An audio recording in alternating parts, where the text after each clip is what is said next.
I will verify that in YouTube down here. Oh yeah, there's a ton.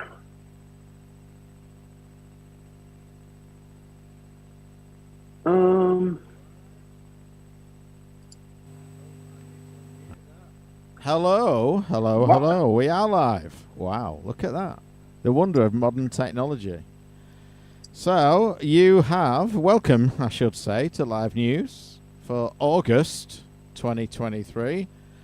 And Live News has kind of passed us by recently. So, I think July, we pre-recorded but didn't do live. August was no news is good news. So, I don't think we could even schedule it. So, we rolled everything over to this month.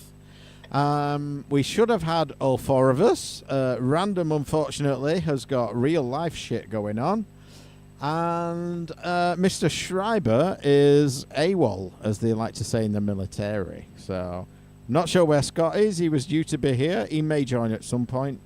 I don't know. But for the meantime, you've got myself and you've got Sparklepuss.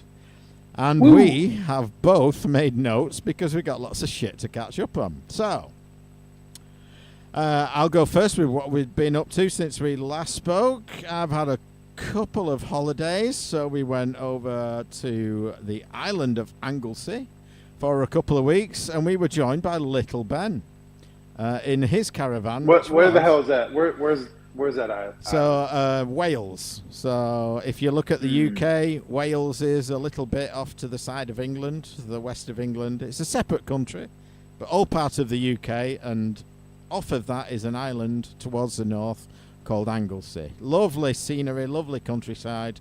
A little bit breezy, I have to say. But we had a good time, and we should doff our caps. We've lost a member of the family. So the original caravan that myself and Paula bought was like 30 years old now, plus. And so we just bought it real cheap, see if we like caravanning or if we wanted to carry on, camping in tents and shit like that or whatever. And so we decided, yes, we like caravanning. We'll now go out and spend a bit of money on a decent one. So we did that, and we lent our old one to my eldest daughter and her now husband and their family. So they used it, and then they got a new one. So I then sold our old one on to Little Ben, and he has used it for a year or so now. And then on his way back from Anglesey, he had a blowout in one of the tyres, and it just like wiped out half the side of the caravan kind of thing. The tyre exploded, took out all the timber framework and all of that. It was fixable, but he decided, no, now's the time to dip the hand in the pocket. So he bought a new caravan, and the old one has left the family, and hopefully someone will revive it. So that all went on. Had a great time. So what's a caravan? Because over here we have like a pull a Dodge behind. Caravan. If you imagine like an Airstream, but they're not like an Airstream is made out of aluminium. We would make them out of aluminium maybe, but not have them highly polished. So we would have them like painted and stuff. But it's what you might call a pull behind or a tow behind or whatever. But if you think of like what you would call an Airstream, it would be that. So you'd tow it behind a car. Do you guys have pop-ups over there? What do you mean a pop-up? Like a camping trailer kind of thing? Yeah. They have ones that are like, it's like a flat thing, and then you pop it open. Yeah. So we have a couple of different ones. One is like the bits that pop up are like hard wood, and so it's like a frame, and the others are like canvas, and it's like the bottom half is like a caravan, the top half's a tent kind of thing. So we have like a mix of those. Yeah.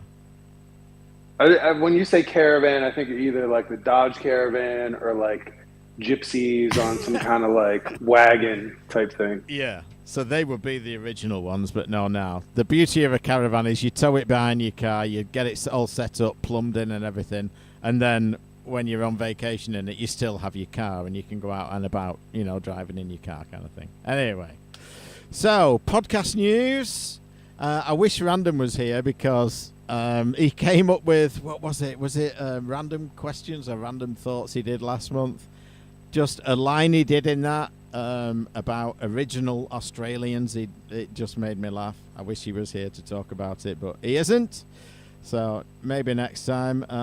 We did no news last month, like I said. So for those who are interested in kind of what Scott does on a day-to-day basis with regard to satellites, there's a podcast I listen to called Security Now. I did mention this to Scott, and they did an episode a couple of weeks ago, maybe slightly more now, about satellite hacking and people hacking satellites and taking them over and what have you. So that was an interesting listen. And Darknet Diaries is another podcast I subscribe to. I don't listen to every episode. I used to, but now some of them have got a bit samey. But they did an episode recently on Executor mods. You remember the Executor for like the original Xbox and things. And the name Gary Bowser, who was the guy Nintendo sued and got sent to jail. They have an episode about the Executor team, and they interviewed Gary Bowser about how he came to be arrested and spend time in jail kind of thing for modding game consoles. So that's a really good episode to check out. Book-wise, I've just been ploughing through the Harry Bosch books. Michael Connolly, fantastic author, loving those books. And the Mickey Haller stuff. And also on Netflix, there's a series called The Lincoln Lawyer. So you remember the Matthew McConaughey film from a few years ago, The Lincoln Lawyer. That was a Michael Connolly book. So Michael Connolly has a couple of main characters. Harry Bosch is a detective. Mickey Haller is a lawyer. And the Netflix seasons, there's 2 of them now called The Lincoln Lawyer, but they're based on different books kind of thing. So I've been reading a ton of those books. I've not watched the latest season of Lincoln Lawyer. I've watched the first one, but the second one, I've only just finished the book, so I will now go back and watch the series. Just great books if you're into books at all. And I can recommend the series, but the film with Matthew McConaughey is a great film. A few years old now. Another film with him as well. It's a film I've meant to watch for years. Haven't got around to it. Dallas Buyers Club, which was like all about the meds for AIDS, and it kind of came back to the forefront with COVID and hydroxychloroquine and ivermectin and stuff. Oh no, don't take that for this. They kind of did the same thing with AIDS. Don't take that medication for this. You got to take this, and lots of people died and shouldn't have. But Dallas Buyers Club, Matthew McConaughey plays it's a true story, by the way, plays a guy who's suffering from AIDS, and he finds that the meds he needs he can't get in the US. He has to import them from Mexico. And so then he starts going down there and crossing the border with all these drugs and selling them in the US. But that would be illegal. So he doesn't sell the drugs. He sells a course of information. And if you buy the training course, you get all these drugs for free. So just a really interesting film. Great story. One I watched. Do you recommend it? That's one I wanted to check out. Dallas Buyers Club. Yeah, great film. Yeah. Really good. Another one I watched, a lot newer, was Still by, it stars Michael J. Fox, and it's all about him and his diagnosis and treatment for Parkinson's and how he hid it for years. What was the show he was on, Sparkle, the TV show he was on? Family Matters or Family Ties? Yeah, Family Ties, that was it. He knew he had a problem. And so what he would do, he would kind of either make sure he had something in his hand, and his hand would twitch, so he'd be like flicking a pen, or he would hide his hands behind his back kind of thing, and his hands would be twitching, and he would go off and then take a load of drugs or drink in between takes and stuff, and he hid it for years. Just a really interesting documentary, and he's obviously in it and a central part of it. Just a great thing. I'm sure it's on Netflix, and it's called Still. Came out earlier this year, I think. So that was good. A couple of Resident Evil movies. Welcome to Raccoon City. It's a couple of years old. I never watched it, so I watched that. Yeah, it's all right. I think the earlier films were the best. Go on. I want to check that out. The first one was good. Was a fan of Mila Jovovich or whatever. Yeah. Those movies got ridiculous quickly, and I don't know. Like the first film was, I actually, I think, still stacks up today. The first film in the series was great. I think. yeah, and then they just got like by the third one, they just got cartoonish to some Yeah, degree. yeah, and Um, literally with the latest one, like Resident Evil Death Island is literally an animated film. So I just yeah, watched that a couple of weeks ago. But interestingly, there's a guy.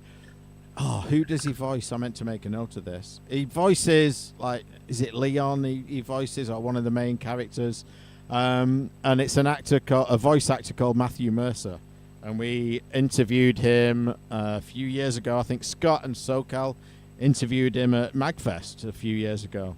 So check it out as an animated film. It's all right, but it doesn't try to take itself too seriously. But yeah, not a bad addition to the Resident Evil franchise kind of thing, but don't go in there expecting to be blown away. TV shows, I was recommended one called Dead Pixels, which is about a bunch of online gamers. It's episodic 25-minute episodes. I didn't get on with it. The person who recommended it loved it. I personally didn't get on with it. Your mileage may vary. Black Mirror had a new season. They've just had season 6 come out. I checked those out. I was pretty impressed with them. As always, some better than others, depending on your interest, but I thought it was a really strong season. The Mandalorian, finally got round to watching season 3. It's still a great show for me, that. I still really enjoy it. I haven't checked out like the Boba Fett stuff and Andor yet, but The Mandalorian I just think is a rock solid show, really good. And I haven't watched this yet, but when it's finished I will watch it. There's a new Futurama, season 8. I used to love Futurama, so I will check that out when it's finished. Games wise, okay, I have got some show and tell here. So if I flick the camera accordingly, if I do this, that one, let's see what happens there. So, check that out. Can you see what that is? yeah, yeah. There you go. Not Oregon available in Trail. the UK. So, What? How'd you no. get it? So, we did a top 10 on, for those listening in audio only, it's the Oregon Trail, the card game from Pressman. And we talked about it in a top 10. So I had a look on the usual places, couldn't find it for sale anywhere. So I reached out to our good old friend Willie Culver and said, Willie, you do a lot of traveling, you pick up a lot of random retro game shit. If you see a copy of the Oregon Trail, the card game, would you pick it up and send it to me, please?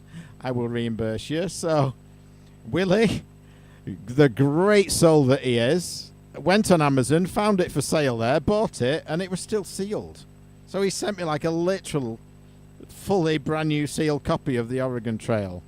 And not only that, he sent me this, which is, am I still on that camera? Arcade in a Tin Tetris. So he did. If you want to know more about this, I won't open the box now because it's a bitch to get back together. And if you watch Willie's video, Arcade USA on YouTube, watch Willie's video about this. You will see how hard it is to get the box open and get it back together. But it's literally like a tobacco tin size kind of thing. And it's a game of Tetris in there. So I gave it a go. It's not the best game of Tetris. It is a good game of Tetris, but a couple of hokey things I noticed. Like the ribbon cable. Like you open a tin and the screen is in the lid, the top tin, and your buttons are in the bottom part of the tin. And you've got like a ribbon cable between the two, but that ribbon cable is rubbing like against a metal tin. So, I mean, how long can this thing last? But also, like, you can turn the volume up and down. And I turned the volume up, and each step I went up in the volume, the screen dimmed a little. So, it's a little hokey in places, a good novelty, but not a terrible game of Tetris. And I didn't even ask for that. Willie did a video on it and sent it over to me. I am eternally grateful. I told him as much via email. So, Willie, big shout out. You are a top guy. and thank you very much for sourcing the Oregon Trail in particular, and also Tetris in a Tin. Final shout. Did you play Oregon Trail? I haven't got a group together to play it yet, no. But I've gone through all the cars. Okay. I've had well, you got to let us know. Oh, yeah, definitely. This is going on a trip with me at some point. We will doubtless have a game of that. I'm looking forward to it. So I've gone through all the cards, all the rules and everything. I'm just, jonesing for a game now. Final thing from me, TechMoan, the YouTube channel, did a great video recently on CDs in modern consoles. And can you play them, access them, etc. So TechMoan, great YouTube channel. Quite a bit of gaming stuff, but it's more technology than gaming, but the two cross over a lot. So check out that video. And I am just about done, so over to Sparkle. Yeah, ladies and gentlemen, boys and girls, mine are Darren and Heron. It's awesome to be back on Retro Gaming Roundup with all of you once again, because I haven't made the news in a little bit of time. We didn't do one last month, but man, I've been on a whirlwind journey across the United States for the last summer. I have a daughter that's starting to look at colleges, so sort of all over. I was in San Diego for Florida a couple times, Pittsburgh, Pennsylvania, Ohio, all over the Southeast, doing volleyball tournaments this summer. So, but you heard of Comic-Con? Well, I was lucky enough to be there and dive into the madness with an industry pass. So thank you, Matt. Buddy Matt got me a pass, and our buddy Cam a pass, industry pass. He's pretty high up in Activision, and man, I don't even know how to describe it. I mean, picture this. It's a total sea of creativity, pop culture as far as the eye can see, and just like a galaxy of enthusiasts converging on one place in California with homeless people like doing drugs on the street outside. And it was so crazy. From the moment I stepped in, I was just blown away. I felt like I was in an alternate universe. I mean, I've been in all kinds of different conventions before, but nothing like this. My fingers got worked out. I got to play Venom pinball. I was one of the very first people to play Venom. And I was able to set a high score on it. I had the third highest score on the planet for Venom. The Pro Edition, the Premium, I mean, fantastic. I think it's a fun game. I know it's been getting panned a little bit since afterwards, but had a lot of fun being able to play that early. Thanks to Random Dave, I got to play Transformers, the Earth Spark Edition. He set that up. So Mattel, I mean, everybody's out there. So Funko Pops, they had like a goddamn literal city within the convention center there. I mean, it was like Funko Pop. Dude, it's huge. Like people waiting in line overnight to do this thing. I mean, just like sleeping like, man, I got to get that new that exclusive.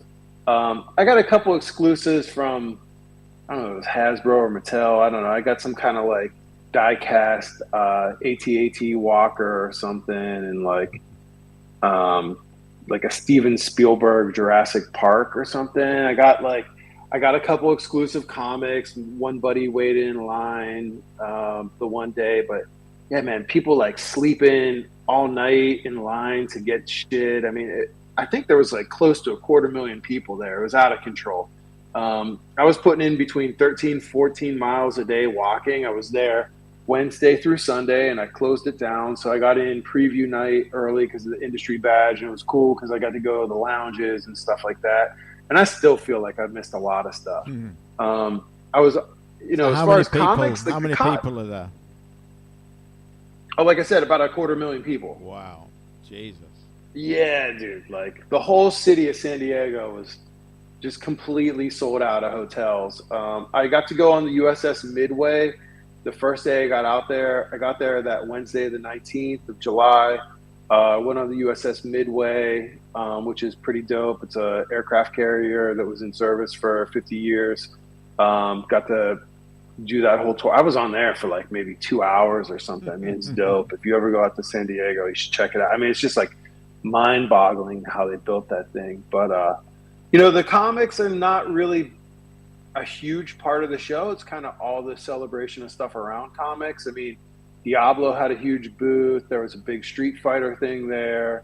But I was looking to get some EC comics. I wasn't able to get the price I wanted. I've kind of been getting into weird science fantasy, Tales from the Crypt, something like that. I was trying to negotiate on a Tales from the Crypt, and we just couldn't get to a place that I wanted to. So I've been trying to build up some of those 1950s comics in my collection, but I was able to score a 9.6 Cat number 1 from Harley Yee, which is actually from the Phantasm collection, which is going to be featured in the Selling Superman documentary, which is coming out later this year. So I think everybody should keep a heads up for that. That was funded on Kickstarter. So there was this guy that was a hoarder, and he had like Asperger's and stuff, and would buy comics and put them into a warehouse for years and years and years. And like they had problems in the family, and like he alienated himself, and his own kids didn't know what the hell this guy, like guy never read shit, just like buy comics from the distributor. Like there was letters to this guy like, hey, how's it going? You know, what's going on with it? You're like, he never answered. He wouldn't even read them, just bought them, put them in a fucking warehouse. So this documentary is coming out. He had a 7.0 Superman, which I think is like our Action Comics 1 first appearance of Superman, which is one of the first, you know, the highest collected comics. I think it was like, it went for 3.5 million. So this whole documentary is coming out. But certain comics, they'll do like where the grading is on the top part of the grading strip on the sealed comic. They'll put if it's from a prestigious collection or something. So I got a Cat number 1, which is inked by Wally Wood, which is one of my favorite artists. So I got a good price. So, you know, shout out to Harley Yee on that one. But speaking of treasures, man, the cosplay there was out of this world. I'm talking about total artistry. Like this one dude had a fully articulated Sentinel that he was in, and the shit was making noise. It was like, and I think I sent it in our group chat, and I mean, it looked like it was a goddamn robot out of a movie or something. I talked to the guy. He said it was like 18 months of him working on this thing. Want to give a shout out to the smoking hot Malibu Barbie that I saw there. You know, and I got to, you know, even though it was a writer's strike, so I was up in Pittsburgh a week or two before the show, and that's when they announced the writer's strike. And I was watching the news, and it came on. It was like, writer strike and actors on solidarity with the writers, and like what this is going to impact. It was like new movies, new TV shows. The next bullet was fucking Comic-Con. I was like, God damn it, the one year that I go, like, you know, because my buddy's been asking me for years to go out there. But anyway, there's a couple people out there. I got to meet Sergeant Slaughter, who's like an old wrestler. That dude looks amazing. He looks like he can kick my ass today. Nicest fucking guy. Corey Feldman, sort of the 80s child actor from Lost Boys and shit. He was out there giving a speech on Funko Pops. He's like a big Funko Pop collector. Yeah, like what? I got to meet some dude that sung the original Pokemon theme music. I felt bad for him. Like everyone had like pretty nice sized booths. This guy had like a 4-foot booth, like the smallest booth. Yeah, it was like a toilet, and I'm like, what's this guy about? And he's like singing on a microphone, like a little karaoke thing, and he's singing some song. I'm like, he had a banner behind him, like, I'm the original artist that sung the first Pokemon song, and like, it just felt bad. Like, man, this guy's like clinging on to this thing. You're clutching at straws. Yeah. I saw the super weird Jamie Lee Curtis. She was like schlepping some book or something. That was strange, but I mean, in spite of the writer's strike, it was still amazing. I got to see Lloyd Kaufman and actually spent some time with him. Nicest fucking guy. He's in his 80s. He's the guy behind Troma Studios. I think a lot of people kind of cite Troma Studios and, you know, it's like early inspiration for independent film, like George Romero, and I'm drawing a blank on the other Roger Corman movie. So like that trio of guys, you know, and he's still around and super humble, super nice, like talked to him for 10, 15 minutes or so. Really felt like I got to have a conversation with him. So that was a treat. But my escapades didn't stop there. I've been rocking out all summer long, going to concerts. So I've seen Poison, Jefferson Starship, Loverboy, dude, the lead singer of Loverboy. Wow. SoCal watched them in Vegas. He looks like he's fucking pregnant. Like, he has to have cirrhosis or something. Like, when like you see those people with like full blown cirrhosis and they look pregnant, like that's what he looked like. But whatever. I mean, they had 2 good songs. That's it. Saw Foreigner, Steve Aguilera from Journey, Night Ranger.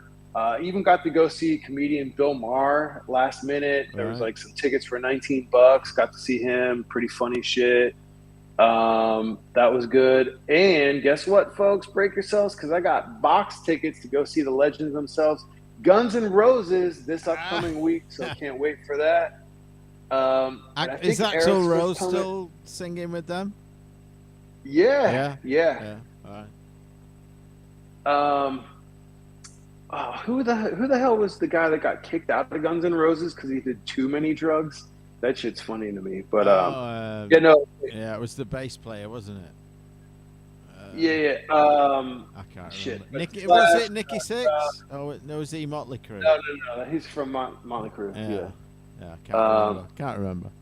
Yeah, but to think like you're kicked out of Guns N' Roses. Dude, we're Guns N' Roses and you're doing too many drugs. Fuck. Yeah, right?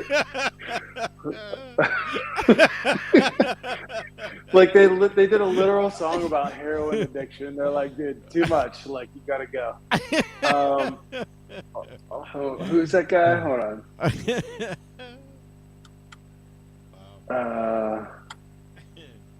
I have a friend of mine. He's. Oh, Steven Adler. Yeah. Yes. As a friend of mine, he was a really sad story actually, but I'll stick to the brighter side of it. So he was a firefighter, and like he retired, and like 3 weeks after he retired, he dropped dead of a heart attack, and he was just a stand-up guy. Just really sucks. But his eldest son, like his wife was in the hospital, gave birth, and like the men will usually go over to a wing of the hospital and register the birth and like register the name, so like the husband and wife agree on the name, and so they'd agreed on the name Adam, and so he went over and like I want to register my eldest son, newborn Adam, Axel. And so like he got back to his wife in the maternity ward, and she's like, did you do it? Yep, did it. Show me the piece of paper. He's like, no, it's in my bag, whatever. So his middle name's Axel. Heck yeah. I can't wait, man. I've never seen Guns N' Roses. I like, when I go, this will pretty much complete like every sleaze metal band. Like, I've seen Motley Crue a bunch of times. I saw Van Halen. I've seen Poison multiple times. Def Leppard, like Metallica, Megadeth, Anthrax. Like, I've seen them all. Like, so, but I've never seen Guns N' Roses. So this is gonna be kind of completion for me. But speaking of music. Alex Cooper actually dropped a new album this past week. I've been listening to it. I recommend, people, fans of the show, check it out if you like rock and roll. Dude's 75, so this may be the last one, but there's some pretty good tracks on there. Is he just doing like songs about golf now? Or No, man. I mean, it's pretty solid. I recommend you check it out. Like, really, it's pretty good. I don't know if it's going to appeal to everyone, but there's definitely some good shows on there. I particularly so far have been jamming out to Dead Don't Dance, and then there's White Line, Frankenstein, and Welcome to the Show are probably the 3 tracks that I like a lot. But you can check it out on Spotify. It's free. You might listen to a commercial or something, but check it out. It's a good, if you're a fan of hardcore rock and roll, like, hey, Alice Cooper, he's still out there. He's been dropping albums for like 50 plus years. Check it out. As far as my liquor collection goes, been slowing down a little bit. Picked up an Elijah Craig B523, which is the first non-12 year Elijah Craig small batch limited edition they dropped. And I also picked up a limited edition of G4 Extra Añejo Tequila. I'll probably hold and trade this in a little bit. So the tequila category has been growing exponentially, and from everything I hear, this is going to be the equivalent of the Pappy Van Winkle of tequilas. So you kind of have Fortaleza and G4, which are sort of like the top tier tequilas. When looking for a tequila, you want to look for something that's 100% agave, and also make sure that it has no additives, because they do allow for additives to be added to 100% agave tequila. So like a Casamigos, that's 100% agave, but they're allowed to put up to 1% additives into it. And that 1% additives can be super concentrated. So they can really, put in like concentrated sugar flavors and, these sort of chemicals and shit that make it taste like far different than the juice actually does. One of the interesting things is sort of like where the agave comes from, how the temperature and the type of oven it's roasted in, and then when they put it in a barrel with tequila, they put a label on it, and then there's no opening it, there's no checking it, nothing. It's not like tequila bourbon, where they can open the bung and they can dip into it and they can kind of sip it, or scotch and kind of see like, is it aging right or wrong or something like that.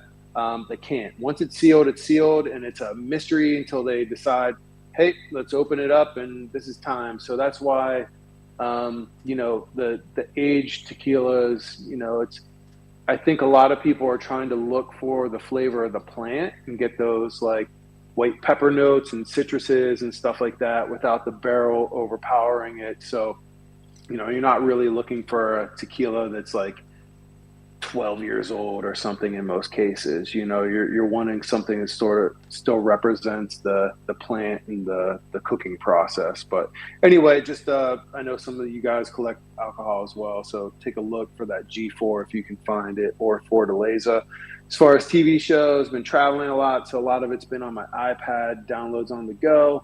I finished up the 3rd season of The Witcher, which I thought Henry Cavill did a great job. I really liked where it ended. I just don't know how they keep it rolling with Chris Hemsworth, so I hope it doesn't get weird. I'm sure some people will say like, hey, it was a little bit of a departure from the original book material, but I think it was pretty fantastic. Love the Witcher 3 video game. I don't know how it continues. I've been watching the Foundation series. I love the Foundation books by Asimov. It's just incredible, man. I can't wait to see the twists and turns that it takes, and the possibilities are kind of endless with the way they've done things. I had a really hard time with some of the changes they made from the books, but it's still a great show. I mean, they did some gender swaps and race swaps to a lot of characters and stuff like that, and they kind of changed some of the things with the genetic dynasty and spacers and some of the stuff, and like some of the robots. But I mean, it's still the same core storyline, but I think they've elevated in some way. I mean, it's different than the books, but it's faithful to the core of what Asimov set out, and I think he'd be proud of it. If you haven't checked out that show, it's almost done with season 2. It's on Apple TV. I recommend that. And finally, into the realm of gaming, well, I journeyed through Zelda Tears of the Kingdom. It was an experience that left me absolutely breathless. I finished it last night with my daughter. It has to be one of my top 5, maybe 3 best games of all time today. It's absolutely everything you want in a Zelda game. The ending was just absolutely epic. Wow, I don't know how they're going to top this one. It was, just absolutely incredible. It was so cinematic. It just puzzles, the open landscape. I mean, just the characters, the story. Maybe got a little, if I had a gripe about it, got a little grindy there at the end, but that's only because I probably played it longer than I wanted to. Like it's one of those games you can probably wrap up in 50 hours or so and like complete most of it. I think at the end it showed me that I'd explored 51% of the game, and I'd grinded on a bit longer with some of the extra armor and stuff like that. So I mean, it's a magical game. If you have a Switch, like you have to get it. If you don't have a Switch, it's probably worth picking one up for it. The only gripe I maybe have with the recent Zelda games, going back to Ocarina of Time, is like I don't feel like they've ever really addressed the boomerang in the modern 3D games. I feel like that was such a staple of the first, 2D or overhead Zelda games. It was just like you'd throw the Zelda, you'd have the boomerang, you'd have your sword and your shield, and you're kind of you could even shoot arrows while the boomerang was flying around and stuff like that. There's boomerangs in it, you can throw them and stuff, but I hope that there's some way they can incorporate that again in the future. That would be a nice surprise to see, but just epic fucking game. Been playing Texas Chainsaw Massacre, gripping my controller tight. That's a game made by Gun Media and Sumo. I've been waiting for that for a while. I think those of you who listen to the show for a while know that I really like the Friday the 13th game they produced on Kickstarter. God, that has to be 8 years ago at this point or so. It's an asymmetrical survivor horror game, and this new Texas Chainsaw is kind of much in the same way. You can either play as a family member or you can play as one of the victims. I haven't got too much into it yet.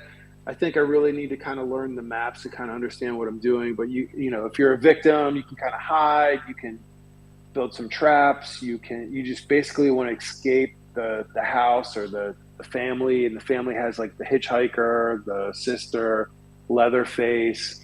You're chasing around. It's kind of a big hide and go seek game. Really fun. And then I picked up the new Double Dragon Gaiden Rise of Dragons. I've been playing that with my kids. Classic beat 'em up. Pretty fun playing that on PlayStation 5, and also playing some original Double Dragon with UK. I know you're not a fan of the beat 'em up, but it's still one of the fun genres to play on a couch co-op as far as I'm concerned. So been a whirlwind summer, but that's about it for me. I think that's quite a bit. That's quite a bit for both of us. I just want to go back to a couple of points you made. And yeah, I mean, like beat 'em ups, it's not like I've always hated them. Like, they had a time and a place, and I've played them, on the couch next to somebody, and you punch them in the arm and then punch them in the face in the game and all of that.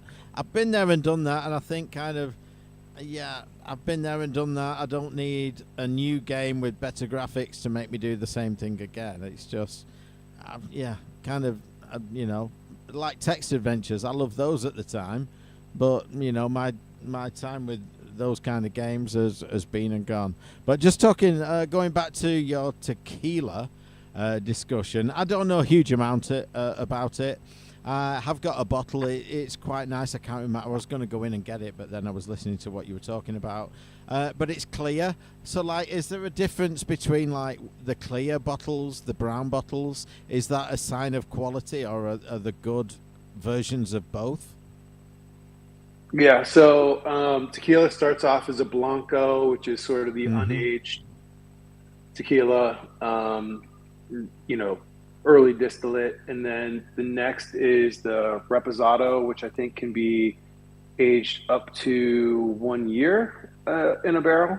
And then after that is Añejo, which can be aged for a longer period of time. Then you have an extra Añejo, which is a period longer. And then you also have a Joven, Joven, which is a blend of Añejos, Reposados, and Blancos. And then you can have like Diamantes, which are crystal filtered Añejos, so they look clear, but they're actually older. So there's a whole world of tequilas out there that's pretty interesting. But I think a lot of times you're you're looking for those citrus notes and those spicy peppers and sort of those vegetal, like earthy notes and things like that. Not something I'm super well versed in, but I get a magazine called Market Watch.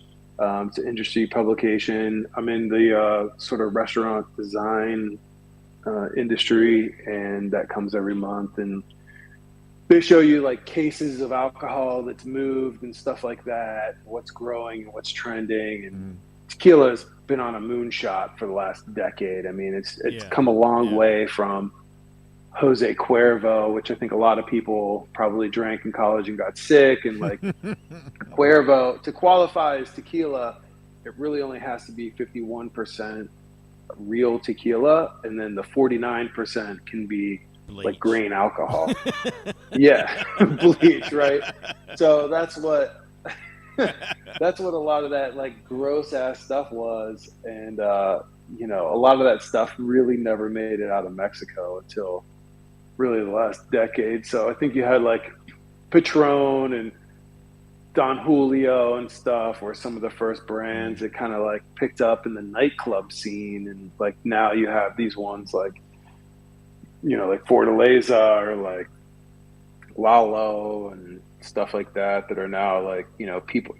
So it's interesting, like the barrels kind of originate either as wine casks or bourbon, because bourbon requires that you have to have new charred oak barrels, right? And then those barrels and sherry barrels and stuff, and then those kind of end up in the UK, right? And then they become scotches and stuff like that are kind of aged in there. Then those barrels kind of get shipped down to the Caribbean, and then they get filled up with rum, and then they kind of do the rum thing, and then the rum barrels go to Mexico, and then that's what the Mexicans use for tequila. So tequila was kind of always like the ass end of like the barrel line, right? And like kind of like trash, but really like there's a really rich history on how long they've been distilling the agave plants, and you know how they've been like smoking them in clay ovens, and there's a lot that goes into it. So you know, people buy stories, so I recommend that, you know, if you're looking for something different, maybe check out some good tequilas. Like whiskey goes into the barrel a clear liquid and comes out colored by the barrel. You know, it goes in there colorless. And also, like, every so often I'll go on like a cocktail kick, like for a party or something like that, and I'll get all the mixers out and stuff like that. And there's a lot of them, like, say, put sugar water in, but I have agave nectar instead. I just think that's a much nicer and much better mixer than, like, what they term sugar water. Sugar water is literally that. You, like, mix, I think it's 2-to-1 sugar and water and boil it up, and it turns a little bit syrupy and it sweetens cocktails. But agave nectar is just like a real light... super light honey kind of thing, just really good cocktail mixer. Anyway, we are not an alcohol podcast. We might be an alcohol fueled podcast, but we're not an alcohol podcast. So let's get on to some video game stuff. We've got a few people watching. I think I only posted it in Discord yesterday. It's been really kind of tough last couple of months. You know, summer is always a busy time for us, you know, with me holiday-wise, people's work schedules, you know, 2 continents, several different time zones. And I know that my stuff is kind of settling down a little bit now. School's coming back. But Scott is going into quite a busy period right now. And we've got random with different schedules going on. So it's just really kind of tough trying to get all 4 of us in the same place at the same time, but we shall try and make the best of it and bring you some retro gaming news. So I will kick off. We didn't do one last month, so we've rolled some over. Time may force us to roll some over to next month, but we will try and cover the highlights. And there is one story that dominates this month's news, a recent story, so we'll get to it towards the end, but lots of people submitted it. Anyway, going slightly back in time, This is Day of the Tentacle, Making of Thingy by Lord Neil Barmer. This is a YouTube video about the making of Day of the Tentacle. If you haven't played the video game, definitely recommend you play it. Whether or not you're a fan of point and clicks, the humor in the game, it's just, it's fantastic. Brilliant game. Recommend you watching the video and recommend you playing the game. So thank you, Lord Neil Barmer, for that.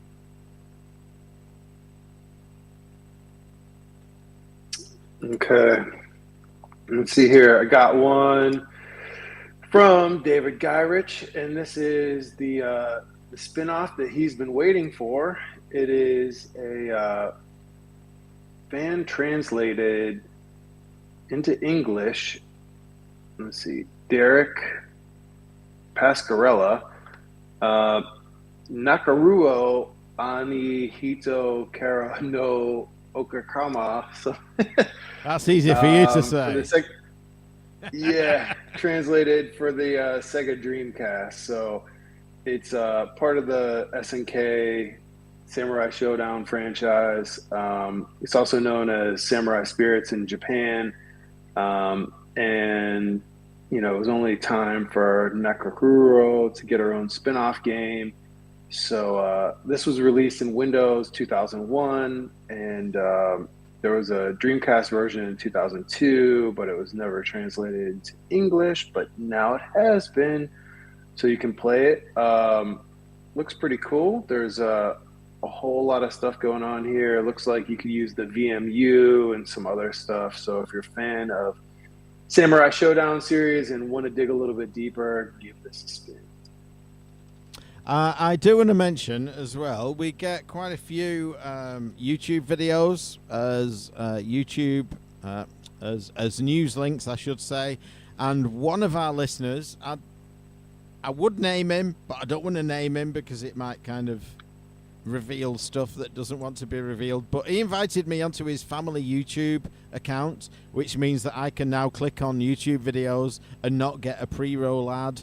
And, you know, I've basically got YouTube Premium, but I'm on his family account. So for obvious reasons, I don't want to reveal too much. But whoever did that, whoever you are, thank you very much. It is the future. And I am eternally grateful for that. Do you recommend it then? I would recommend YouTube Premium. If you watch a lot of YouTube, and Paula and I do, like, we've got a lot of different disparate interests, like obviously, you know, the caravan stuff, the camping stuff. We watch a lot of cooking shows. We watch a lot of just random shit. Torturing animals. Yeah, all of that. And so, you know, some of that stuff, I mean, we never, ever, and I can hand on heart say this, never ever watch live broadcast TV anymore. We either watch Netflix, we watch YouTube, we watch, you know, Amazon Prime, or shows that are on such streaming services. We never watch live TV. So YouTube, if you know, can find the kind of channels you want, some YouTube channels have higher production values than some TV channels. There is no doubt about it. But but some are funded by ads and things like that, and pre-roll and all of that. YouTube Premium skips all that. I never paid for it myself. I never thought I needed it, but now I've seen the other side where it doesn't like cut away from a video and go to an ad. I'm like, dude, I would be all over this. So yeah, I can recommend it, and I'm eternally grateful to this listener for adding me to their YouTube Premium, because like I say, yeah, YouTube these days, some channels have higher production values than some TV channels. It's just the way the world is at the moment. Do you watch sports at all? I used to, but for me personally, I watch Formula One. I used to watch football, like English football, soccer, but money kind of ruined that sport for me, and so I don't tend to watch too much sport these days now.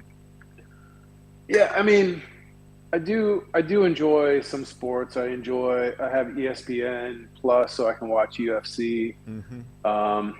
I used to I watch enjoy some boxing. I American used to watch football. boxing every match, you know, like.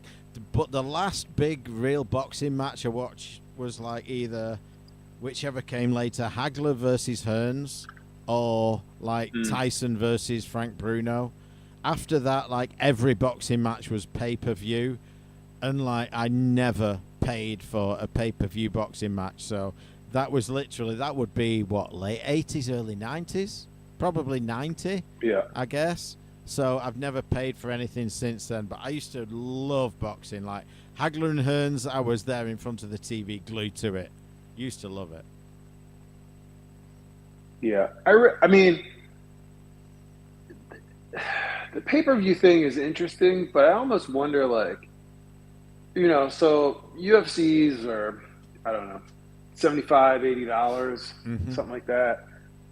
If they made it where, and a lot of times they usually stream it through some other nefarious means, but Mm-hmm. um, there's a couple big ones that I'm like, all right, I don't want to deal with the jittery or like low res. Like, I'm just gonna Yeah. buy it, right? Have some guys over and they're hanging out, whatever. But Mm-hmm.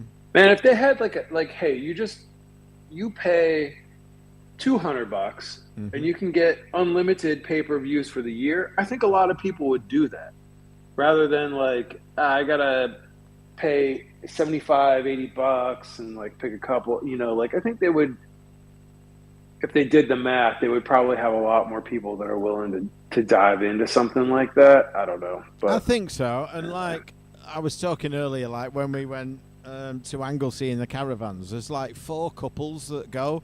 There's like me and Paula. There's her parents. There's my eldest daughter and her family, which is like husband and my two grandkids.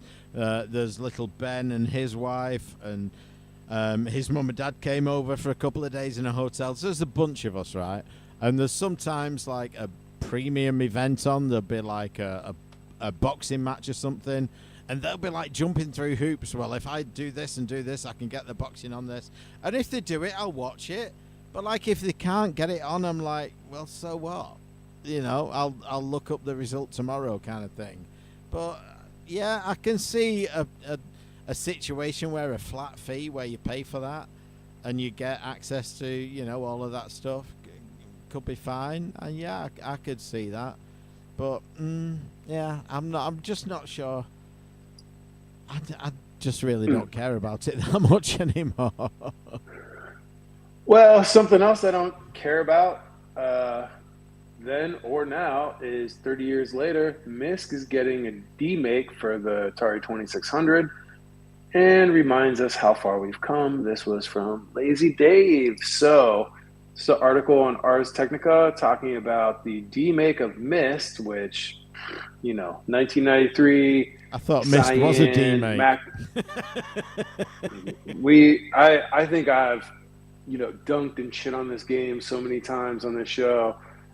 Sold over 6 million box copies and ended up in dozens of landfills everywhere afterwards. Scott talks about like the literal like mountains of missed games and Babbages and stuff back in the day. But yeah, so Vince Weaver is associate professor at the University of Maine, and he's been working on an 8-bit demake. You could read this article and kind of see some of the progress that he's made. And basically, he's saying that, demaking is a hobby of his, which I think is cool. I always hated this damn game. So 2600 released in 1977, and he's trying to make a game from 93, which is quite a challenge. He doesn't think he'll be able to do all of it just because of the limitations of the game, but basically he wants to make something that's kind of playable, so it'll be sort of a primitive version. You go to his website and kind of download where he's at right now, or use an emulator like Stella. So cool to you, Mr. Weaver, but I also kind of hate you because I hate this game, and it just looks like, I don't know, man. Like, if you guys need to click on the show notes and see the the images, because he's taken some pretty big liberties with, they do like a side by side of the images of like here's like the original game and here's the demake, and like sometimes like you get it where they've had to make the graphics pretty rudimentary, but when you see this, you're like, oh, yeah, I don't even know what the fuck I'm looking at here. It looks like a turd or something on the screen. But yeah. Anyway, there you go. Missed. Yeah, I mean, some demakes. I get the point, and I get it. Like you look at like Head Freeze's demake of Halo for the 2600, and you can see that was like cool, a cool that was factor, cool. but let's not pick Myst as the basis for anything. One here from Andrew Costin, and this is the joy of joysticks. Remember the quick shot? We all do. Why it's worth rediscovering the joy of joysticks, and it's quite a lengthy article you can read at your leisure. And this is a question I've posed on the show before. Like, when you imagine like an NES controller, well, I'll go back further. Go back to, and I'm just going to turn my volume up a little bit in the mix. You go back to a joystick, and like you would move the joystick with your right hand and press the fire button with your left hand. Like you imagine the Atari joystick. You would hold it in your left hand, move the joystick with your right, and press fire with your left thumb.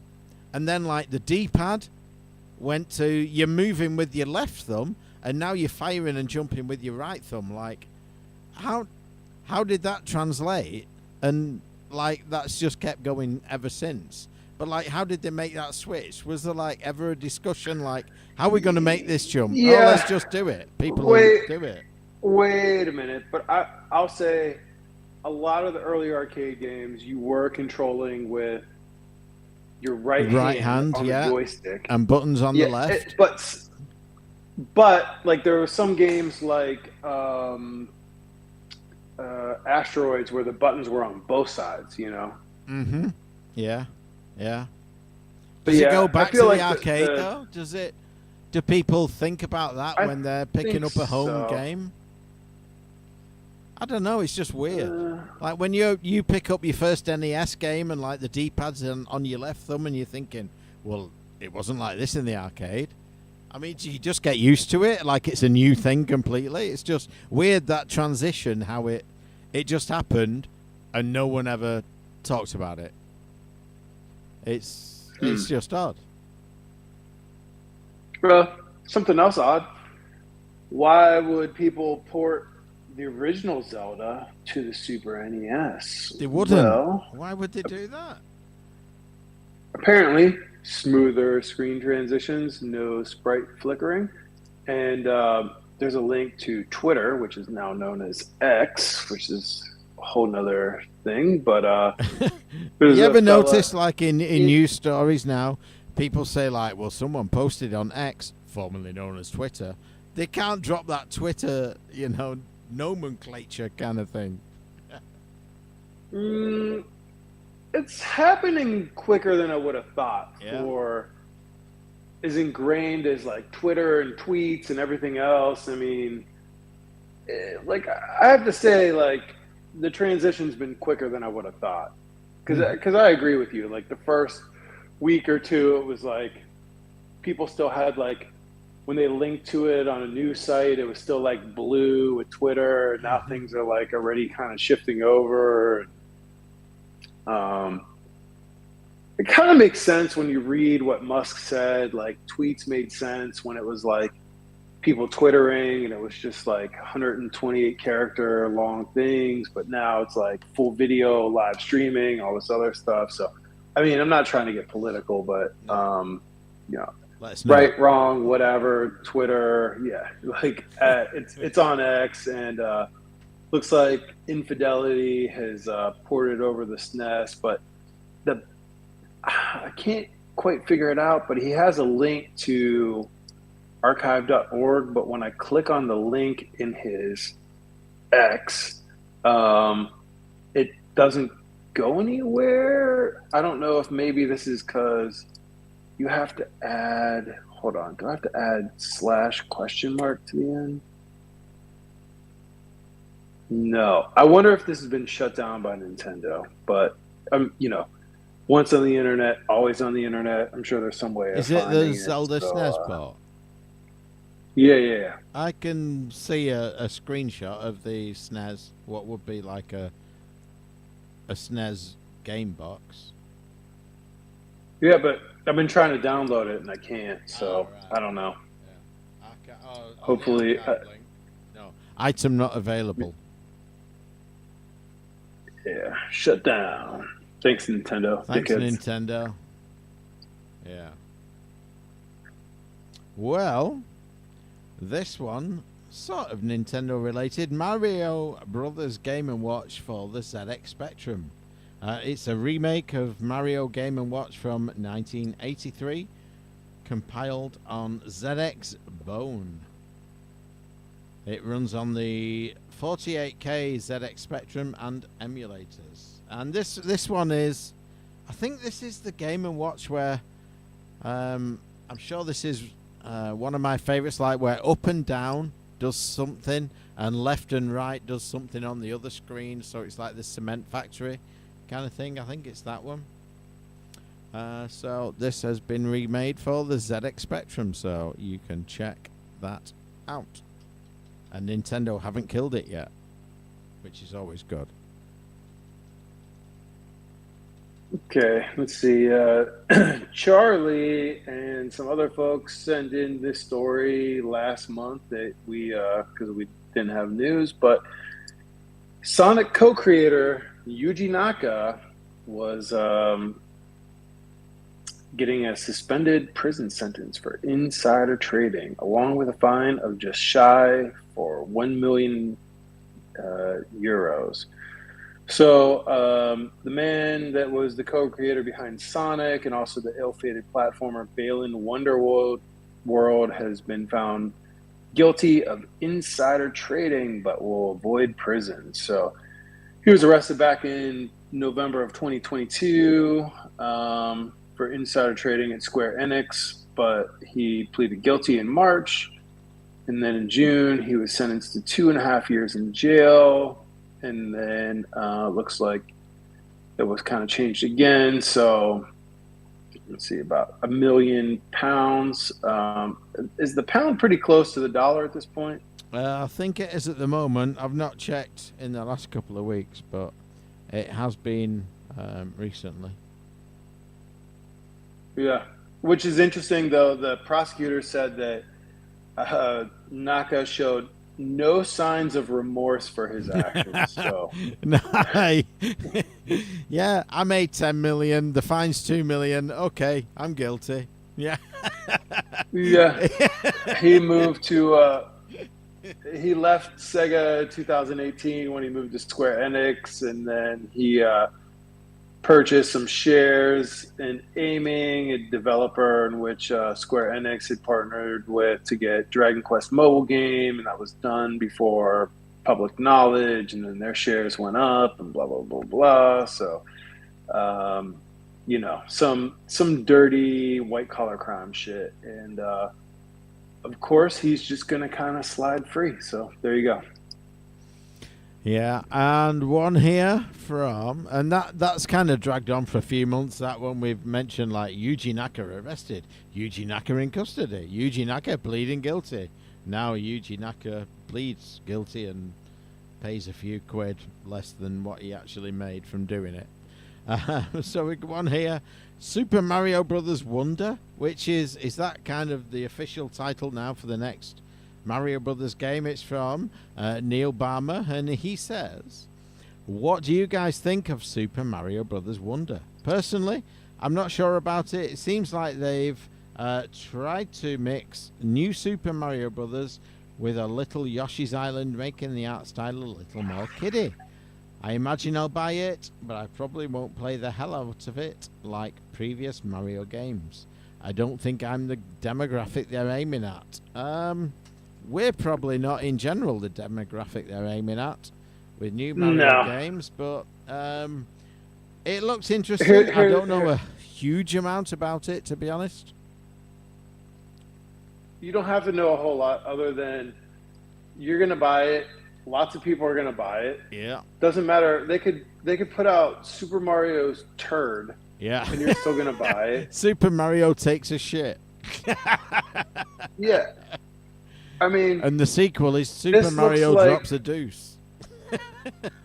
this is like the Super Mario Brother. What's the one that's like the 4-player? There was one I on don't the Wii U. That one. Yeah. New Super Mario Brothers 2, wasn't it? Yeah. Yeah. Yes. Yeah. New Super Mario Brothers. Yeah. So this looks a lot like that one.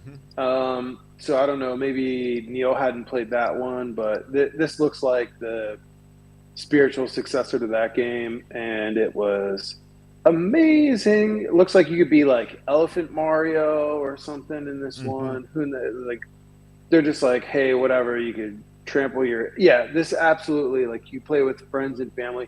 This thing's gonna sell easily 10 million copies. It's gonna be fucking great. You're gonna love it. Just like throw your money at it. Whatever. It's another Mario game. They never fuck these up. They're always good. So get it. Kitty, not kitty. You're gonna buy it, Neil. Yeah, I would agree with that sentiment, but I would disagree with they never fuck things up. Like was it on the Wii or the Wii U? I can't remember. I think it was the Wii. Like New Super Mario Brothers, where you can play multiplayer and you're all on the same screen at the same time. But That's like what if I'm one talking about. person That game's- dies while you're just about to make a jump, like the screen freezes and they die, For a and it split fucks second. up your jump mechanic, and you end up dying because the screen froze while you were mid. Nah, Yeah, no, it just that ruined it. that's for a me. feature, bro. That's a No, feature. no, it's not. It's a bug. Feature. Now, only It made it interesting. Listeners, You'd be like, listeners, "Oh, shit," you like, can only you know, hear his little Bethany voice. dies, I like- can actually see his face, and he is laughing his ass off right there because he knows he's talking some shit. You're like, oh, it added another element to the game. Where it was like, Oh, shit, another like, element you to know. the game, like the screen freezes when I jump and I die. Cool. Yeah. Why didn't Made you it think more of that in the interesting 80s? Like, no, it made it more challenging for more Yeah, refined because it was players fucking such as impossible myself. to predict. Or when you're playing with like little kids, you're like, God damn it, you're in the middle of a jump and they die, and you're like, fuck, here we go again. And then it's like that little pause. Oh, It made it Jesus. extra hard. Makes no fucking It was sense. good. It was good. No, it wasn't. All right, one Okay, here let's from see. Lord Neil Barmer. 6 things you didn't know about the 2600. Although I bet most listeners probably know these. Shall we have a look? Oh, it's a YouTube video. So I don't think I'm going to give you a 1 to 6 point. I'm not. You can watch the video. Although I'm watching it with no ads, thank you, listener. I can't list 1 to 6, unfortunately, and go through them. But you can, at your leisure, and I bet you knew at least 5 of them. We've got another YouTube video from, again, Lord Neil Barmer. Does he do nothing but YouTube? Like, has he got a job? Get a job, stop watching YouTube. Lord Neil Barmer, cool little GBA cab. And this is indeed a little cab. And somebody has size reduced a Nintendo Game Boy Advance SP and made it into a arcade cab format. Miniature styly. And you can watch the video in the show notes. Click on the link in the show notes page where you can find all the stories we talk about tonight, apart from the bullshit that Sparkle's spouting about various things that aren't true. But you can watch all the others at your leisure. Something you could read at your leisure is a document that was recently discovered that was dumped onto a website. So this is a document, 272-page PDF of classified Sega America documents that was recently dumped online.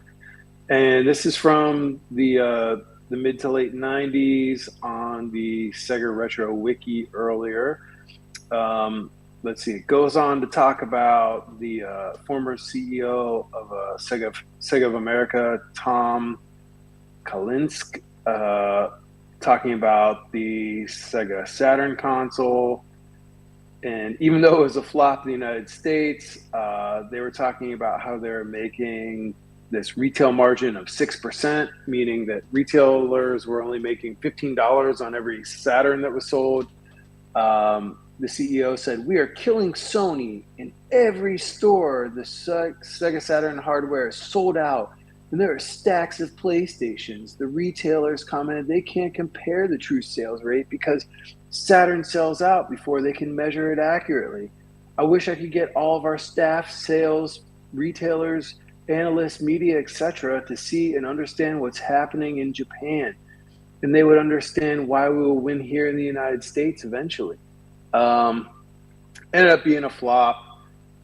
Didn't have enough games, just troublesome hardware, hard to develop for, stuff like that. But yeah, over 270 pages of this stuff. So interesting to kind of comb through and see this guy's version of history.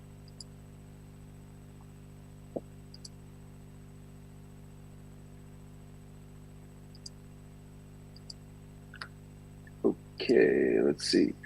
He's on the loose again. So another story came in here this month, and this is from Gareth Hamer. Peter Molyneux, our favorite Brit, returns, promising not to hype his next game before hyping the game. So every part of me wants to tell you about it is a quote.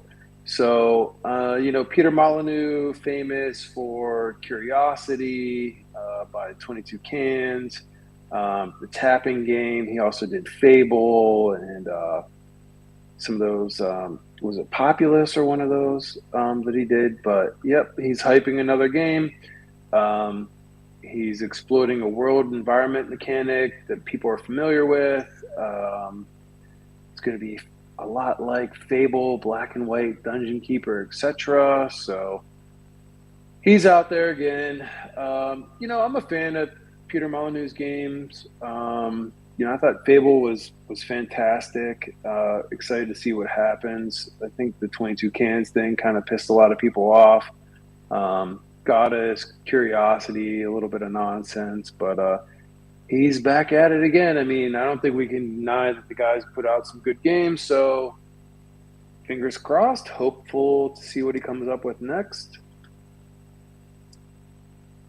And let's see, keep on rolling here. The Nintendo gender gap.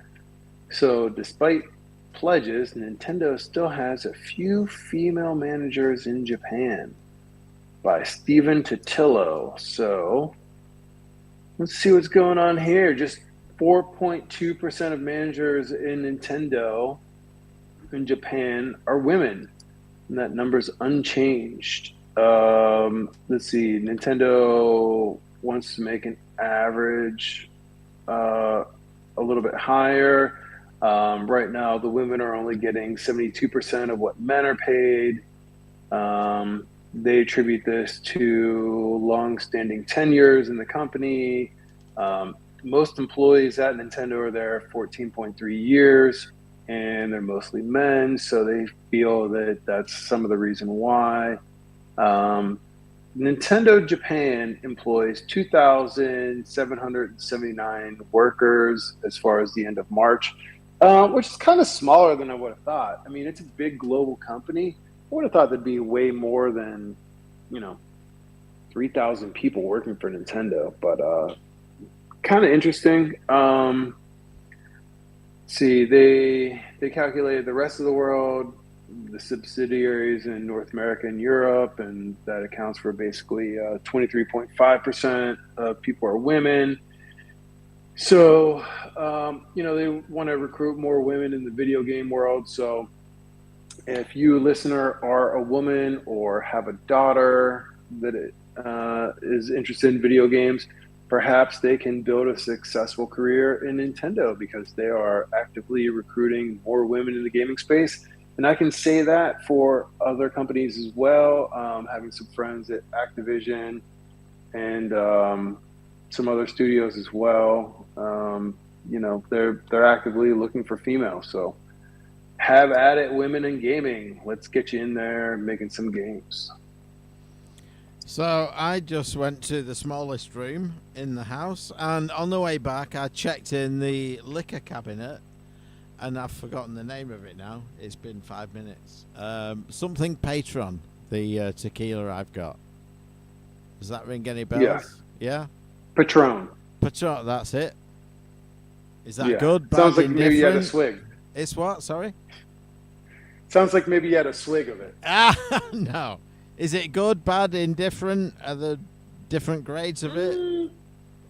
Yeah, I mean, it's probably like a decent tequila, but It's not top end, but not, it's better than your average shit. yeah. That's good There you enough go. for me. That's good enough for me. All right.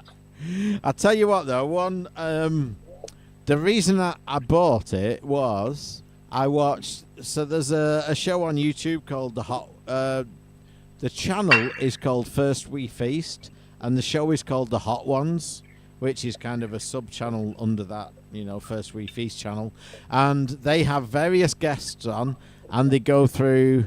Oh, look at that! Woo! That's what you want. Yeah.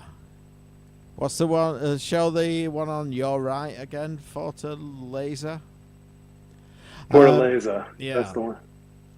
So they interview celebrities and people you will have heard of, like Gal Gadot was one of the latest ones. They've had loads of movie stars on and stuff.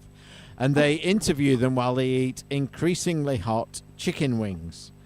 But one of the best guests they had on there, for me, just as an interesting person, was Stone Cold Steve Austin. Now, I'm not a wrestling fan. I know who he was because I had grandkids who were into wrestling, but I know who he was. But just as a person and a motivational kind of interview, man, that guy has just got so much information to share. And he gave out his favorite margarita recipe on the show while he was eating this hot wings. And so I've recreated his margarita recipe, and I got to tell you, it's pretty kick-ass. But just as a guest on the show, just such an interesting guy. If you want motivation, if you want someone who just believes in what they do, just watch that guy. And like I say, I know he's a wrestler. Whatever you think about wrestling, just the guy is so driven. He's just a fantastic interview to watch. It's like 25 minutes of your life. You will not regret watching it. And it might turn you into the show and you find other guests. But if you watch no other interviews on that show, watch his. It's fascinating. And that's where I got my tequila info from. So, yeah. Okay. Alrighty then. So we have got another. Am I just doing Neil Barmer's stuff? Amiga synth stuff. Here is a nice article about Amiga stuff and such. I particularly like such. So this is Dazzle at the soft synths of the Commodore Amiga, including a forgotten 1985 gem. There is a YouTube video and there is a fully fledged article with more YouTube videos. So I cannot do it justice just sitting here and watching it for you. You need to go and do it for yourself. So click on the link in the aforementioned show notes page, and I'm sure you'll have a ball and you'll think, wow, that Neil Barmer, what a guy that is. I still fucking hate you guys for not waiting for me to do the Capcom top 10 that I missed out on, but this one sent in from yeah. The arcade. Did we do one without you? Yeah. Oh, the arcade. Yeah, we did two Capcom ones, the home console and the arcade, but Fuck you guys. Anyway, Well, I'm disappointed David you Guy. did the climbing games without me. But somebody put some picks Yeah, in for me. yeah. We were talking about, so everybody, you would have heard that top 10. So I put in picks for Mike because like the way we have the system, you can like you select your name and then you add your picks and stuff. So I went in there and I was just like, UK Mike would have picked these ones, and I picked them, and he agreed. Like three of the four, he's like, yeah, I would have picked that. In fact, he thought he picked them. I'm like, dude, you didn't pick those. I put them in there for you. He's Yeah. like, oh, that's right. Yeah, Yeah. I'm like, no, I picked those. And he's like, dude, check the IP address that picked those picks. Yeah, so I picked flashback. Let's see, Tomb Raider, Minor 2049. Minor Fort. Yeah, and what was the other one? I could pull it up. Now you put me on the spot because I closed it. I had it Yeah. open. All right. Okay. Well, while you pull it up, speaking of Capcom, AVI 8 X Capcom. So this is a big thing. So like in the shoe world, there'll be like Converse X Brain Dead. They'll do these like collabs and stuff. Like collabs are a big thing. So this is a watch that was put out from AVI 8, and they announced a Capcom 1942 automatic limited edition, and it was completely sold out. I have no idea. Okay, so the Flyboy was 375 British pounds. Has a on the back of the bezel. It has like a nice little like airplane sort of moniker. The side, the bezel says Capcom, and then the face of it has on the second hand has like a little 1942 plane in the background. It has sort of like some planes coming at you, shooting some things, and then the strap says 1942 on the leather. It's embossed. It's a nice watch. I don't know. I've kind of gotten out of my timepiece phase. I was in that maybe 10 years ago or something. I was buying some timepieces. I have an Omega, and I think like a lot of people, I got it kind of turned on to the Invictos for a while. And I had some Androids and some other stuff. Nothing like super high end, but I was kind of into that like $300 to $500 range. I had an U-boat that was like maybe $2,000, and then kind of got out a lot of my timepieces. But yeah, I don't know. It glows in the dark. I think when it's glowing, like that's kind of the coolest time for the watch. Comes in like a nice box and everything. You know, I think you're probably paying for a bit of the marketing and the packaging, but I've been playing 1942 on my phone.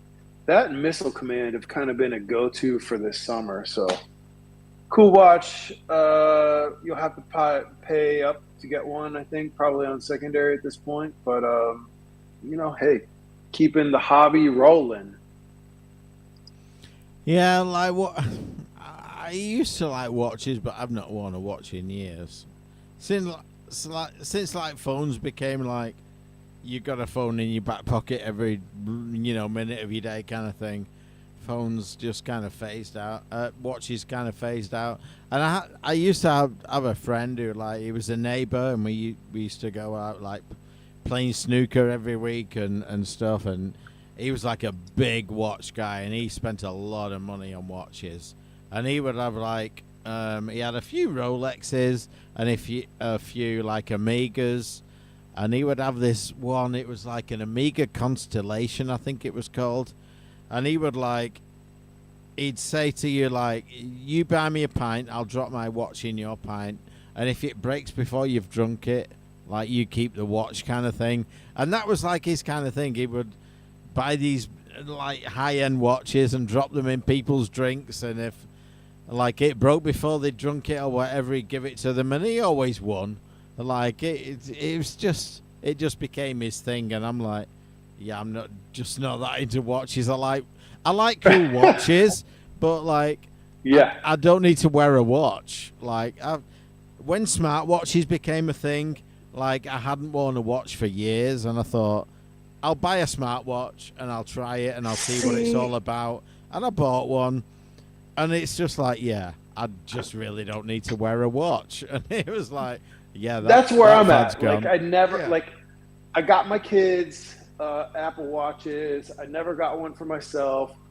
Always said I was going to get one, just like haven't. And in fact, my one daughter's on her second iWatch, and yeah, I don't know. I kind of gave up. I was into that phase where I was wearing like, and I'm a big guy. I'm 6'4", and I have like pretty big wrists. So I was wearing like a 55-inch bezel, so like big chunky watches and stuff. And yeah, I was into it, and then it was just like it was so heavy on my wrist.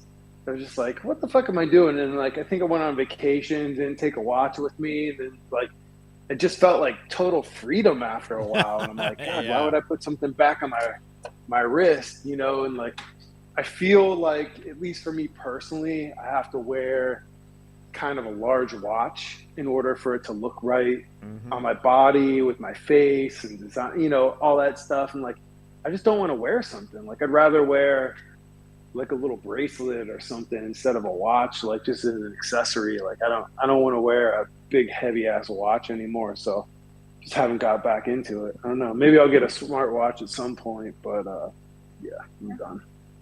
Yeah, I don't think smartwatches add anything to your life. Like, you don't need a watch. You've always got your phone in your pocket. What time is it? You pull out your phone, it's that time. And like, it's like a great watch would be like a real smart classic watch, like a Rolex or a Cartier or something. But it just tells the time, and you know what time it is. And like anything else you need on a smartwatch, like it's all on your phone. You just don't need that extra. Like I just feel so. It's weird to say it, but like I feel so free. I don't wear any rings anymore. I don't wear any, watches or bracelets anymore. I've got my ears pierced. I've not worn earrings for 20 years or whatever. And I just feel so free doing it. Like if I was now to wear earrings or a watch or a ring, I'd think like, fuck, it's like, I don't know, it's like an item of clothing I've got to put on and think about. And I just don't need that shit. Yeah. Well, maybe it's just time to say goodbye to those extra accessories, just like we're saying goodbye to the iconic Golf War Game Boy. So another Lazy Dave story that was sent in. We salute you to the Gulf War veterans. They lost another comrade today. The Nintendo store in New York City has retired the iconic Game Boy that survived the explosion during the war. So Tanuki Joe, the ex-user behind the account at Video Game Art and Tidbits, posted this story that the Nintendo store has officially retired. So we've shown it on the show before. We've talked about it, that crazy ass Game Boy that was damaged in the Gulf War. That's like fucking melted and shit and still plays Tetris. Fucking just amazing, right? It was basically nearly destroyed in a barracks bombing during the original Gulf War in 1991. The casing was like fucking scorched on fire. The motherboard was exposed. The A and B buttons melted, but still played. So that is actually being sent back to the Redmond headquarters. So it's going back to corporate and will be displayed there. So not gone, but not forgotten. How about that? Gone but not forgotten. As is the Game Boy camera, which was sent in by Dave Lanky, and I think a couple of people sent this in. A brilliantly modded Game Boy camera is no bigger than a cartridge, and indeed somebody has shoved the guts of a Game Boy camera into a Game Boy cartridge, and it sits pretty flush inside your old OG Game Boy. Doesn't take any better pictures, This is not a super camera by any means, but they have shoved the innards of a Game Boy camera into an OG cartridge. And you can check that out in the show notes. And there is another here from Lord Neil Barmer, Game Boy Tetris ROM hack. Did you know there is a ROM patch to add modern features to original Game Boy Tetris? And we've got quite a few Tetris related things coming up in news a bit later on. And he says, now he's read this, now he knows. And there is like loads of stuff, like you can implement a super rotation system, you can have a shadow piece, you can preview the next several pieces, you can have spin on the piece that's currently dropped, etc. And they are all listed at romhacking.net. So thank you, Lord Neil Barmer, for that article. Okay, another one here from Gareth Hamer. So this is a Philips CDI replacement thumbstick cap. Whew. Okay, so has your CDI thumb? A lot of words. Yeah. Has your CDI's thumbstick gone floppy from maybe playing years of Zelda? Maybe it's frayed and cracking from the 30 plus years it's been dominating your living room as the ultimate multimedia entertainment machine. Well, no more losing sleep over how you repair it, because Eric Jacob has created a replacement for only $5 plus shipping.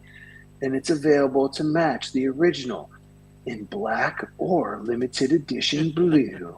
And it's available on Etsy. So yeah, it's just like I think the dude's 3D printed like a little nub for your CDI thing. And hey, what the fuck? Cool, man. Glad the guy did it. Dude, there's crazy shit on Etsy, man. Like, do you go on Etsy, UK? I occasionally I do. It's not like a routine, but occasionally someone will say like, "Have you seen this shit on Etsy?" And I'll go on it. But it's not a a regular visit. Dude, I don't know how they get away with it. Like, honestly, like, do you know? Like, I bought some really weird shit off there. Like, you can buy pure sodium. Like, I don't know how it's legal. Like, so when I was a kid, my dad was a chemistry major at university, college, whatever, right? And he had bought a bunch of chemicals that I think were later banned. Like, he had like cesium and shit, and it was like he had these jars of. Is that why you glow in the dark? Yeah, he had these jars of metal that were like suspended in oil. And like, do you have those like little kiddie pools that are like plastic that you could like buy for, and fill up with like a couple gallons of water and kids can splash in them or whatever. Yeah. We had one of those, I remember, and he scooped out a little piece of it might have been cesium or something. He scooped out like a little ball of this metal out of this glass jar that he had in the basement and threw it in the pool, and the whole goddamn pool exploded. Like, it was just like, and like, he had all the chemicals to make. Hey, Mark, why don't you bring some of your friends over to play in the pool? Yeah, like, he just had like dangerous. He had like mercury and shit. Like, I don't even think you can own that shit. But I think he bought it all in the 70s before it was outlawed, right? Or like probably restricted. So he had like all these fucking chemicals in our house, and like, when he passed, my mom was like so nervous. She's like, "What the fuck do I do with all this stuff?" I was like, "I don't know. Just like take it to a dump?" Like, question mark.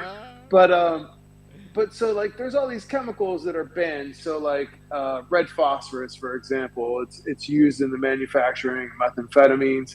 Completely illegal. Like, these guys are like cracking open like road flares or like mat strips to get it. No, you can go on Etsy and just buy pounds of fucking red phosphorus. Like, I think it's used in like horse care or something. You could just go, or iodine. You could just go buy pounds of like chemicals off Etsy, and I've been buying all kinds of crazy shit off there. Like, I have an aunt that's really into like plants and gardening and stuff like that, and I always think like if you're into that stuff, like the more exotic you can get, like kind of the cooler. Like that's kind of like the bragging rights, you know. So I got her like out in the desert. They have like the Joshua tree and stuff like that, which is like really fucking rare. Like I think it's an endangered species. You shouldn't be able to own it, but somehow I can buy it off Etsy, ship it up north, and like there's some like giant bamboo that's like this black giant bamboo, totally badass. It's probably invasive species here, but I was able to like buy some, you know, and like have it shipped. And like Etsy's the Wild West, man. I mean, so this dude making this little thing for the CDI, cool, but you should go on there and look at some of this shit. It's kind of like maybe people are regulating like eBay, because for a while you used to be able to like buy and sell alcohol, and you'd be like, you could sell it and say it was collectible on eBay and be like, bottle is unopened, filled with liquid, will like dump it out if you ask me to. But so it's like kind of like a wink and a nod. Etsy's just like the Wild West. Like, oh, you want some fucking like illegal chemicals? Like, no problem. You know, here's some plutonium. Sure, we can do that. Yeah. Yeah. Dude, you're like, it's like we're building up this play Blackpool in October. Like, we should just come to your house for a pool party and invite your parents.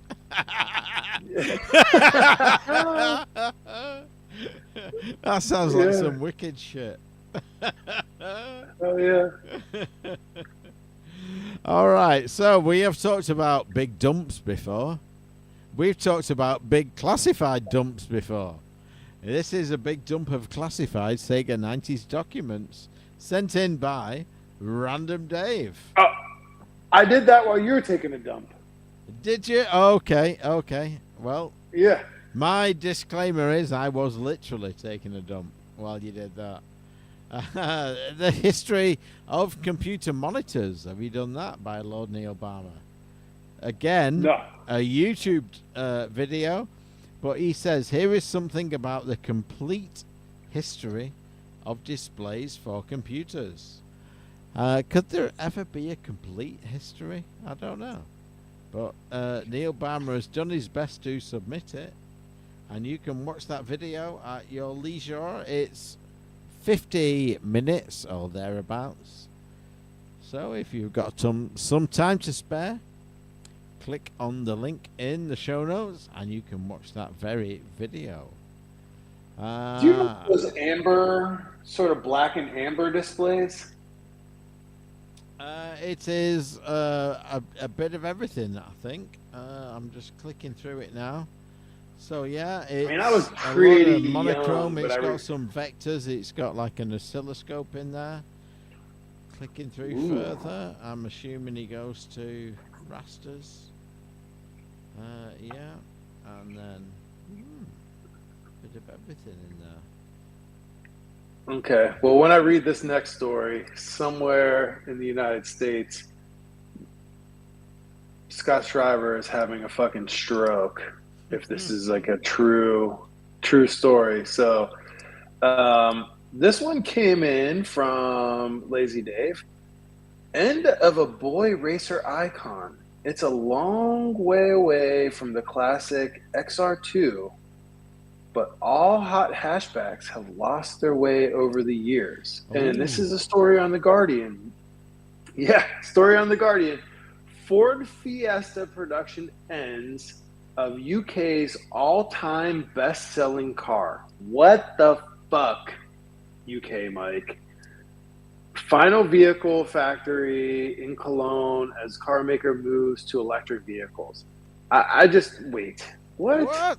The Ford Fiesta assembly line on Friday, marking the end of an era for a model that sold over 22 million vehicles globally, and it is the UK's all-time best-selling car. Explain this one, please. What the fuck? This is like a wow. joke I car had here. no idea about this. So, in the 80s, late 80s, so this was my era of sort of getting into cars, and my social group of passing your driving test, buying a car. So you had like the Ford Fiesta, which was like a little what's the car they have in Waynesville, like the Pacer.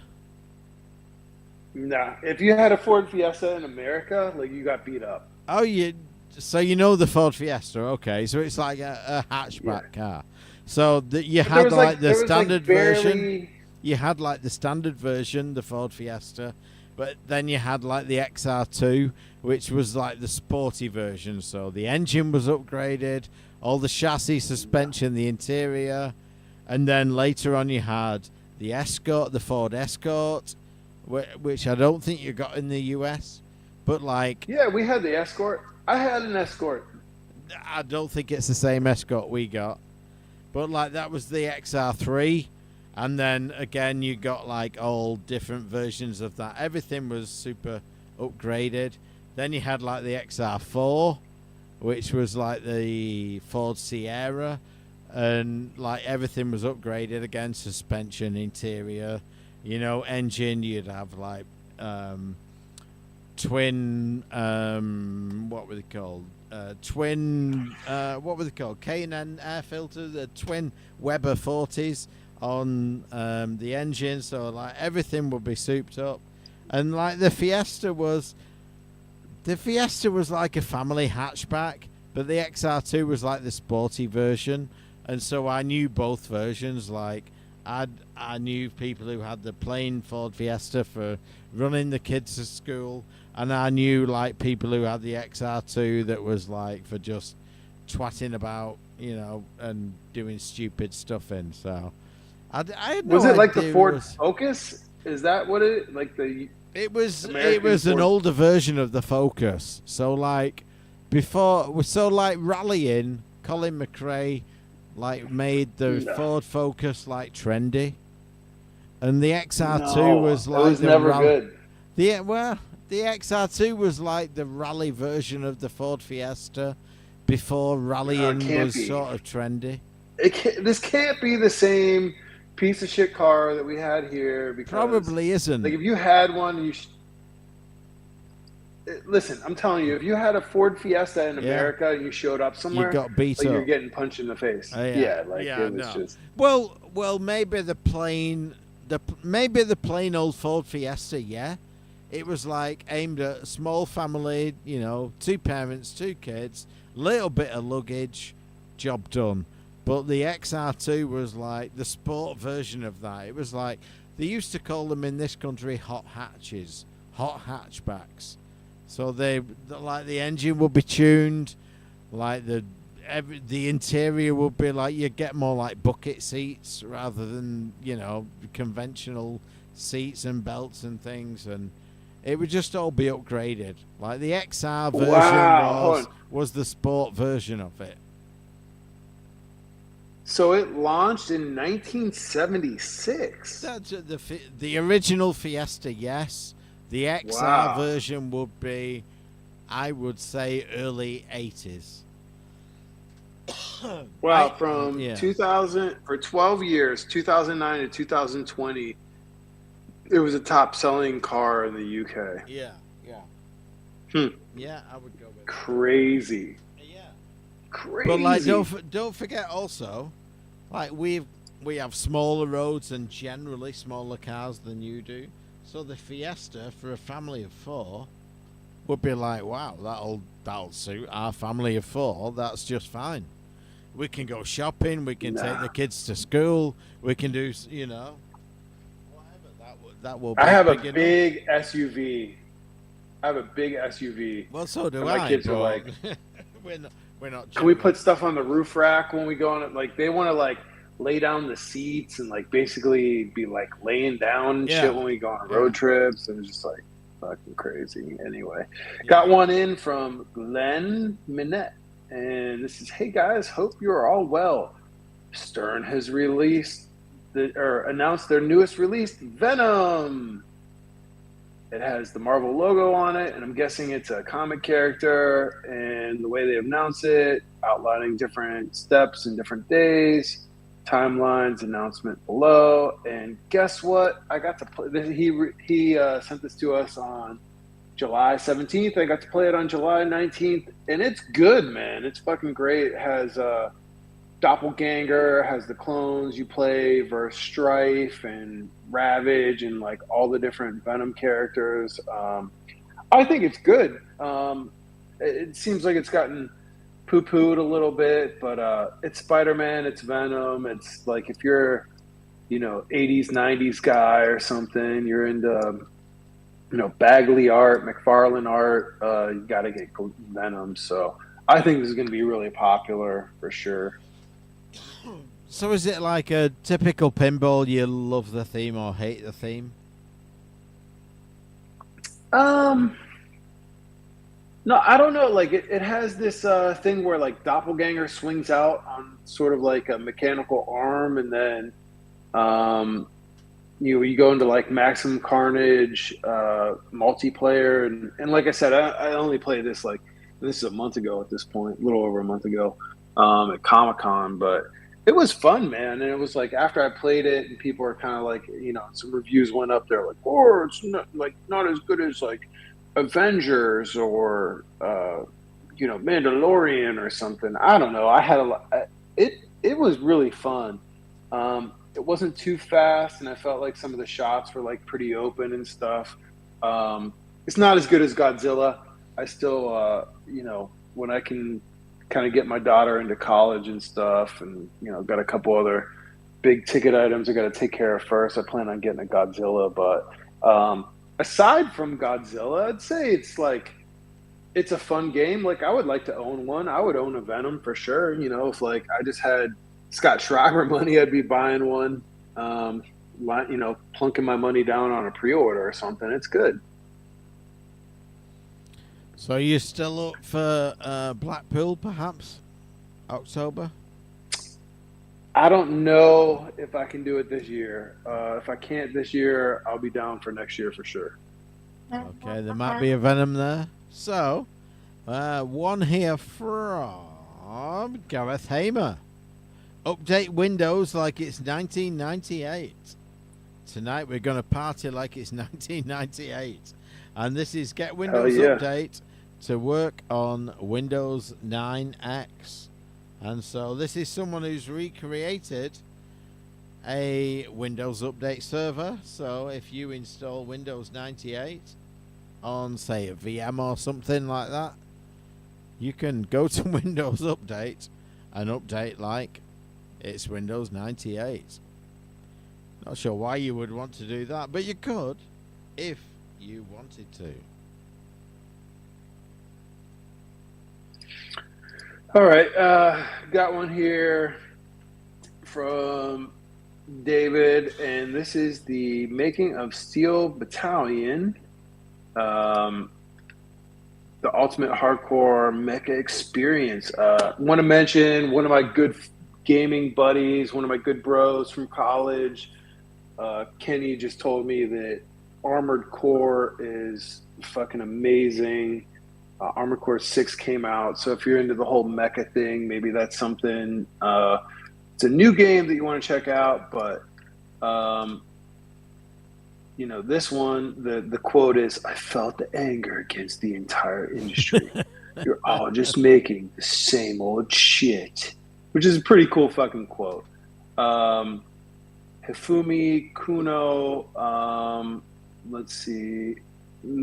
They launched Steel Battalion as a response to sort of like a languishing industry of mecha games, on the Xbox, and this documentary kind of dives into it.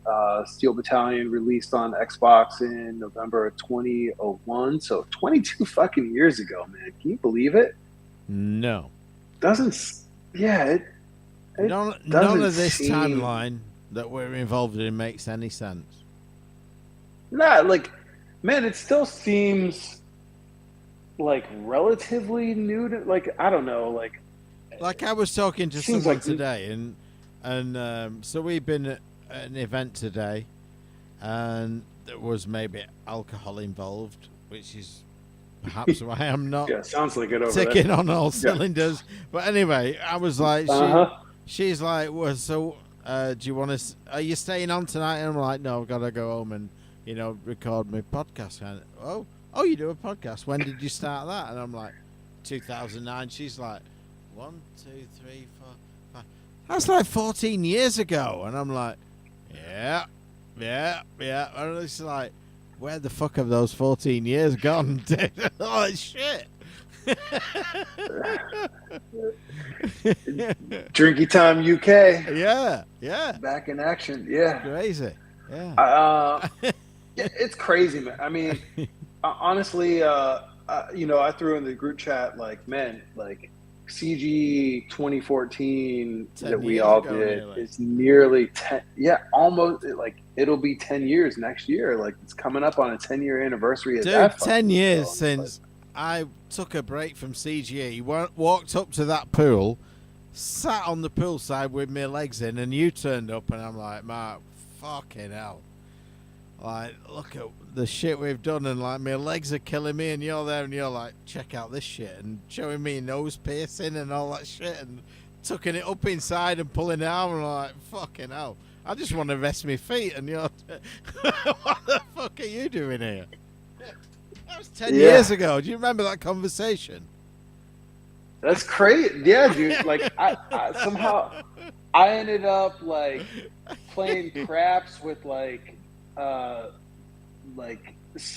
mathematical savant trans people at the craps table and shit. Like, like I didn't even know what I was so drunk. I didn't know. Like what we were doing security on the arcade. Like, was it Saturday night? And like you took like whatever it was of vodka, and I took like a load of beers, and we just sat shooting the shit security for the arcade, and we're like putting the world to rights. I don't know what the fuck. But man, that was 10 years ago, dude. But if you think about it, Steel Battalion was $200 when it came out. Yeah. I would not have bought that game. No, but I mean, really, it's not that bad when you think about what you get for a regular game is $70 today. Back then, $200, you got all that shit with it, and I gotta think it's probably appreciated in price. I haven't looked to go buy one recently. I guess we could pull that up while we're on here, but man, it had so much stuff packed into it, and it didn't sell great, but let's see, Battalion Xbox controller.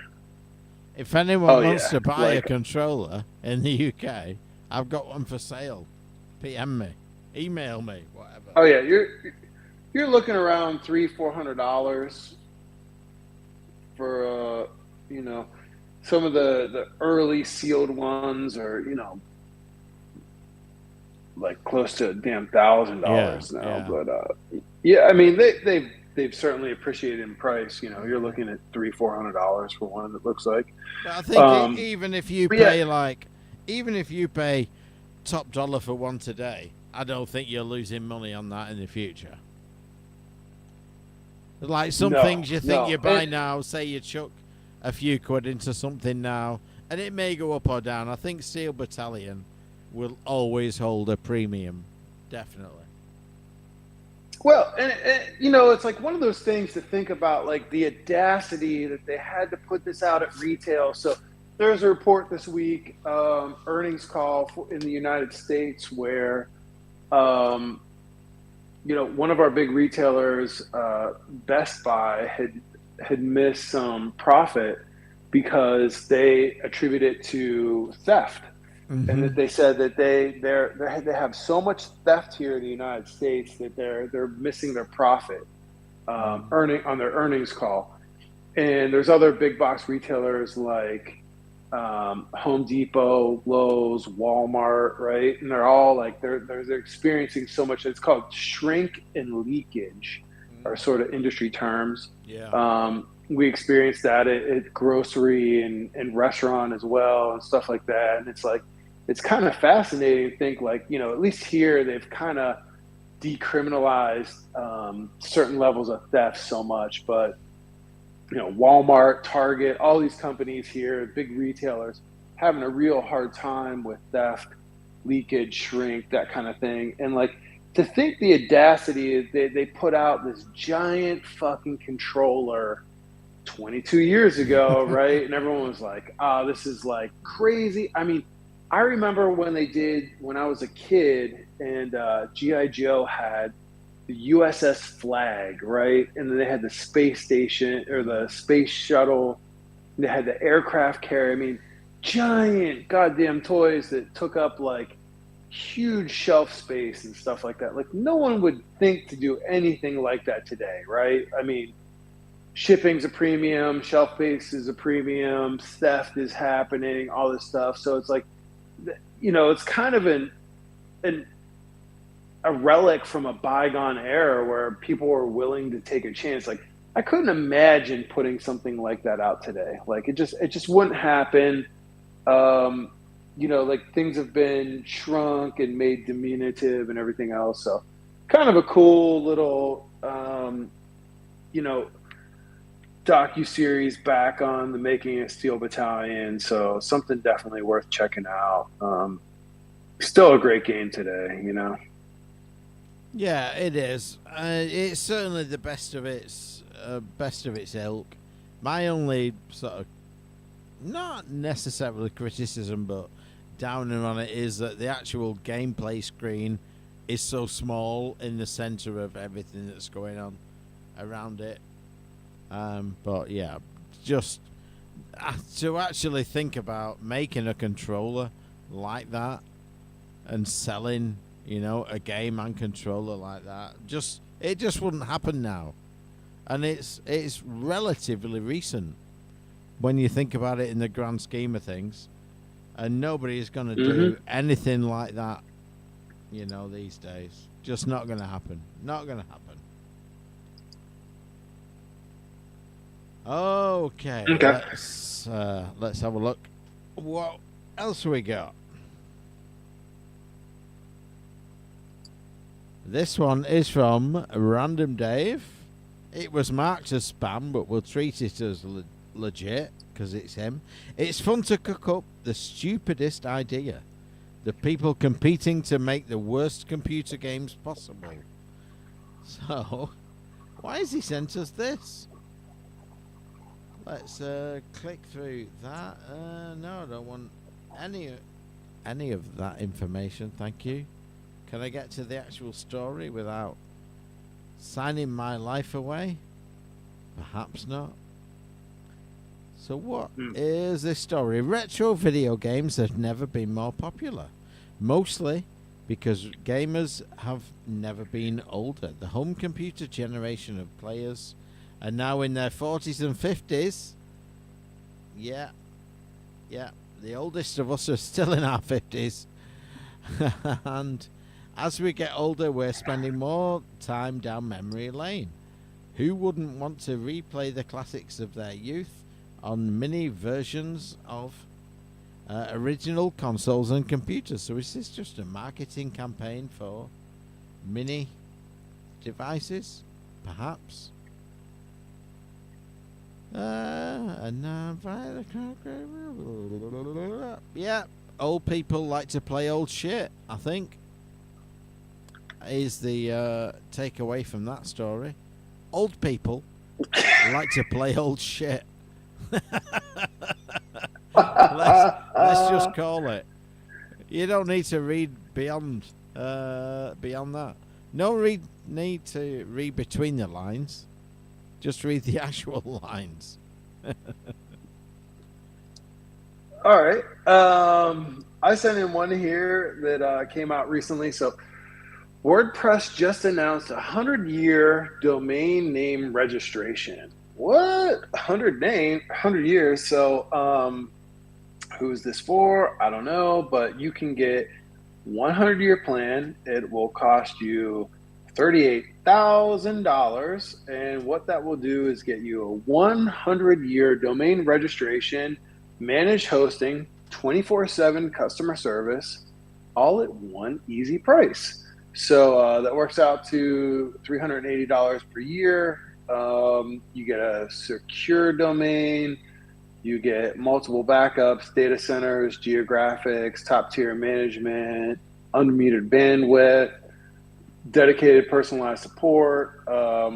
It's probably for people, individuals, families, company founders looking to document their company's legacy. I just think it's interesting. Let's say you have a child that's born, you could buy a domain name for them that's, ukmike.com and buy it for them at the day of their birth and pay them 38 grand and have them something like that. Kind of interesting. I just think it's,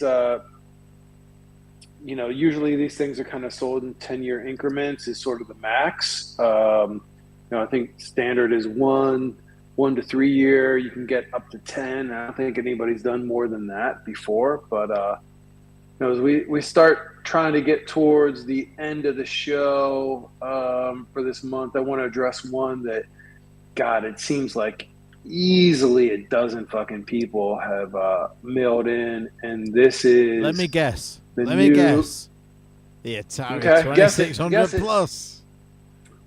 Fuck yeah, it is. You nailed it. Yeah. So 2600 Plus was just released. Let's see, 3 days ago. They just announced this thing.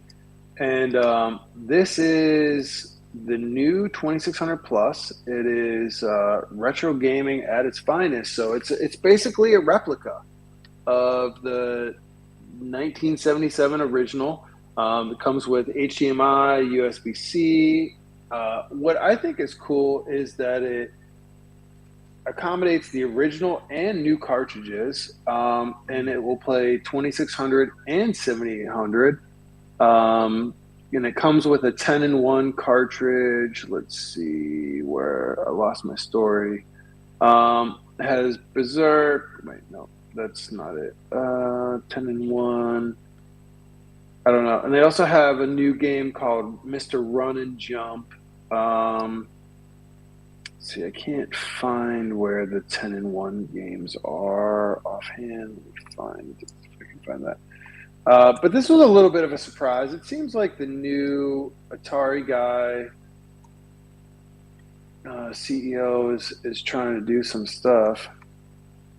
So I think that the kind of good news for this is, I and no doubt most people listening to this own a 2600.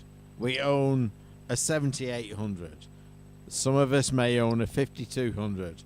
The good news about this is Atari have sort of maybe listened to the audience. They've made a new 2600.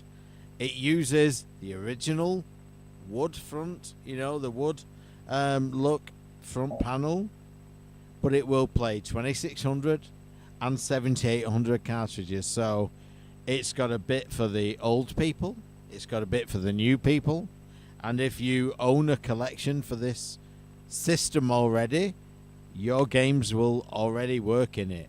So I think the best news out of this is the takeaway that maybe they've listened. Maybe they've realized that wood front 2600 is iconic. We love it. We want more of it. And we already own the games, so we can play our games in this.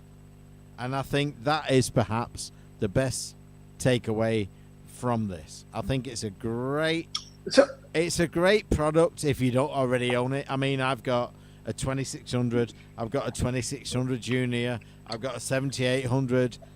I'm not in the market for this, but if I didn't have any of those things and I had the games that I've got in the box over there, I could buy this and my existing games would work in it. And I think it's good that they have listened to the market and that they produce this thing. What do you think? Yeah, so Yeah, I think that they were listening. So it comes. So just to back up, 10 and 1 games that it comes with: Adventure Combat, Dodge 'em, Haunted House, Maze Craze, Missile Command, Real Sports Volleyball, Surround, Video Pinball, Yar's Revenge. Um, Pretty nice collection of games. I get why they Yeah. couldn't get some of the Activision games and stuff on there. Maybe a couple of missions, like maybe I would have want to see Venture or something on there, but Hmm. or But a Mighty Bomb standout Jack, some collection of of the, games. Great yeah, collection of like games. Yeah. great collection of games that it comes with. Comes with one controller, not two, which would have been nice to have two joysticks with it. But it's a 9 pin, The so you've already got one. Yeah, I mean, so it is like a faithful recollection or recreation of the original 9 pin. They said they've made it to the original specifications. Looks like it has the stupid short cord like the originals did as well. Doesn't look like they've improved that at all. Would have maybe liked to have something that had like Bluetooth or something, maybe. Love that it plays 26 and 7800 games. Would have liked to maybe seen a 7800 game in there, like Popeye or like Winter Sports or some, Winter Olympic Sports, something like that. Would have been nice to kind of see in there, but I get it, and I think the price point 129. All right, if it was $99, I think it's like a no brainer. I think the 129 is like I don't. I have a 2600. I don't need one of these things. I love Mm. that it does have a HDMI. It has a widescreen mode that you can just flip it. So if you want to go into widescreen, it'll do that. Like nothing crazy with the processor, 256 megabytes, blah blah blah. But hey, man, fuck, it's affordable. It's easy. You'll Yeah. be, if Yeah. you can go find this thing on a store shelf, like I see this thing flying off at Christmas, like. I think it's a no brain sort of impulse purchase at Hmm. $100. Yeah. I think at 129 it's not. Like if I was at a Target or something or like a Walmart or whatever, and I saw this thing like was sitting in the aisle, and I was like, fuck, I'm just gonna bring this home as a Christmas present, or gift this to my nieces or something for $100. But So for the me, 129, it's like, the breaking point in pounds would be like that triple figures. So at like 99, yes. yeah, Anything 100 plus, like even 129 is a no. Like if you get it down to those two figures, like 9999, yes, it's $100, yeah, but it's two figures. That is the cutoff for me. yeah. Let's see. And If anybody we've else got had. a listener in chat who brings up a good point. So the sort of breaking point for this, if you like, the the issue they have with this console is no wireless controllers. Now, for me, if I'm loading up a 2600 game, whether it's an original console, whether it's a new version of an old console, whether it's emulation, if I'm playing a 2600 game, I'm kind of not expecting wireless. This listener perhaps is at this price point, and I can see Yeah, that. Personally, it's not an issue for me, but for them it is, and I get that. That's fine. But for me, that's not a minus point for me for this thing. I agree with the listener because I feel like for 129, if it had Bluetooth, it makes it easier for me to swallow because think about when the 2600 came out, right? And who was playing it? Living rooms were smaller, you Mhm. were closer around the TV, you were likely sitting on some kind of shag fucking carpeted floor right in front of your TV. Like you were though, right? Like Yeah, yeah, giant rope yeah. ass carpet sitting on the floor, like it was connected to the TV, it was sitting there on the floor, and the sticks were not far from it. And you're kind of sitting Indian style, staring up at the TV, or maybe the TV was like that giant piece of furniture, right, at the time. So today, like what I've finished my basement, I have a 90-inch TV on the wall right? All my components are hidden in a closet.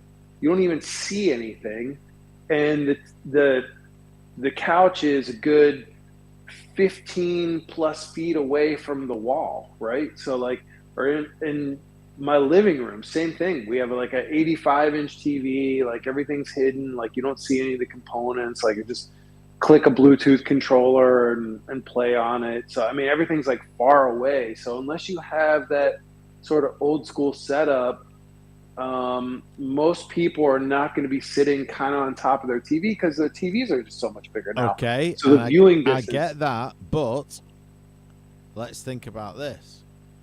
You are in a modern environment. Let's say you've not been down to your basement for 3 weeks. Suddenly 8 people come over your house for a party, impromptu. Oh, our kids have been playing today. We've got 6 couples. We want to play some video games. Let's fire up something. Let's fire up Micro Machines on the Genesis. You get out your controllers and you think, oh, fuck.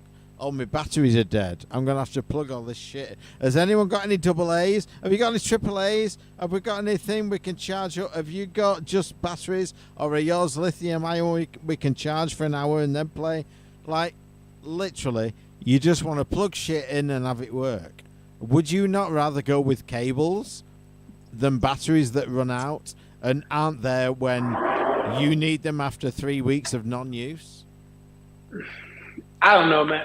I can only speak for myself, but we have like an entire fucking junk drawer filled with like endless amounts of battery, and like I've run into that with PlayStation 4 before, where we want to play 2-player game, we go and fire up the controllers, and it's like, fuck, one isn't charged. Yeah, so we gotta like plug it in no and wait. See, I would, in that instance, that pisses me off no end. In that instance, I would swing towards cables every time. Cabled controllers over wireless, because you've got all that other shit to deal with. Now, you still can play, but you just have to like wire them so they're being charged at the same time. So you can you've lost 50% of the audience in my house anyway. Yeah, but I mean, like I can have a PlayStation 4 controller plugged into a long USB mini cord and still play it while it's charging, like it's essentially the same as having a cable. So I mean, really it's the best of both worlds. I have wireless and non-wireless at that point, but I don't know if I'm rushing out to buy it. I think it's cool. Like hell yeah, it still uses the old cartridges, and I think that's a testament to how well these things were manufactured 40 fucking years ago, 40 plus years ago at this point, that like those goddamn cartridges still work, and they took all kinds of fucking abuse, and like probably wish I would have picked up more of them at flea markets and shit along the way when they were like a fucking quarter, or like, $5 for $1 and shit, and like I'm like, what the fuck, I don't fucking need this,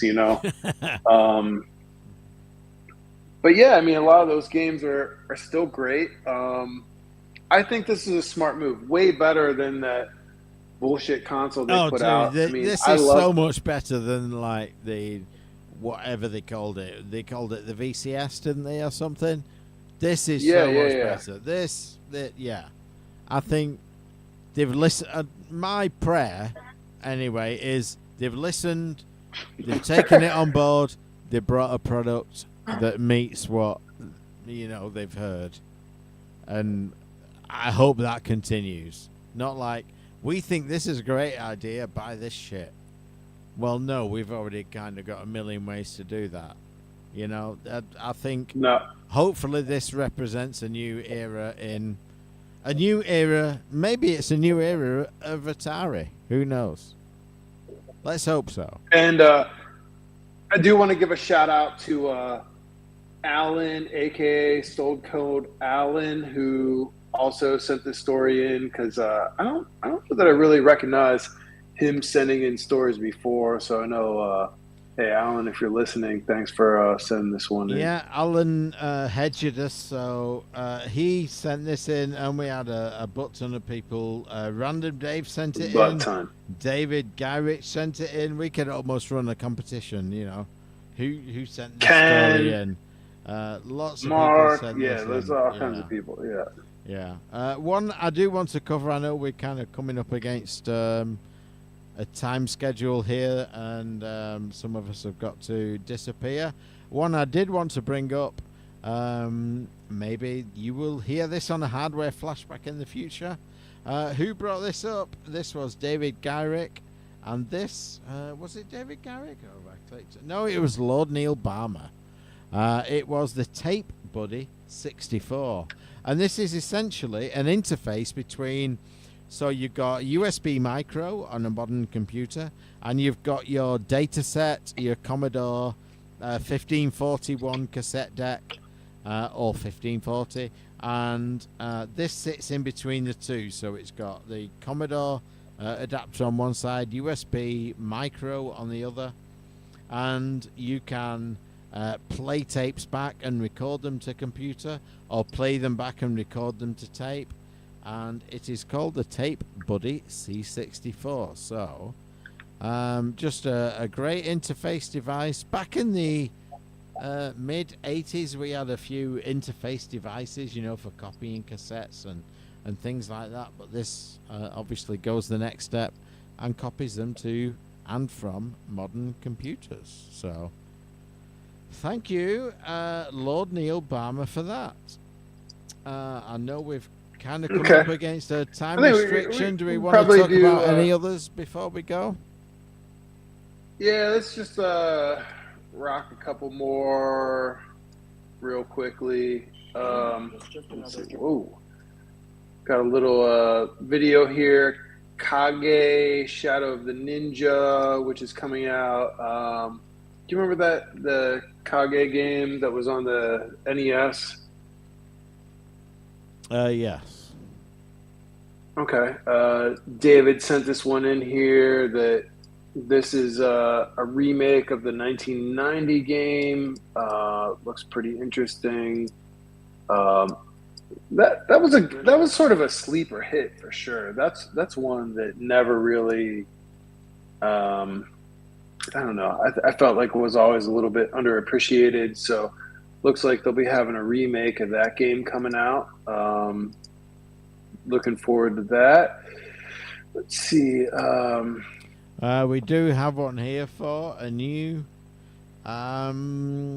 PS2 mod for HDMI out. So there is a link to the actual mod, and there is a link to a video which includes some information on the mod and some video footage of the mod, so you can get your PS2, original PS2, to output to HDMI.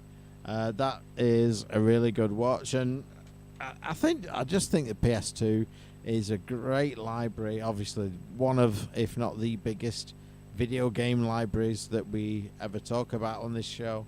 Just a great system to think about getting some of those games to HDMI out. And another one here I wanted to cover was Star Wars Dark Forces, which was an old DOS game. I played it on DOS, completed it on DOS. I really like the game. It's kind of almost a Doom port, if you like, but like a Star Wars themed Doom. Just a fantastic game. I really enjoyed it. And there is a HD mod or remaster mod for you to get Star Wars Dark Forces on PC, playing through HD. It's a really great game. Really enjoyed that game. Got one here from Lazy Dave that came in, which is great. 8-Bit Do. So, have you ever used any of their stuff, UK?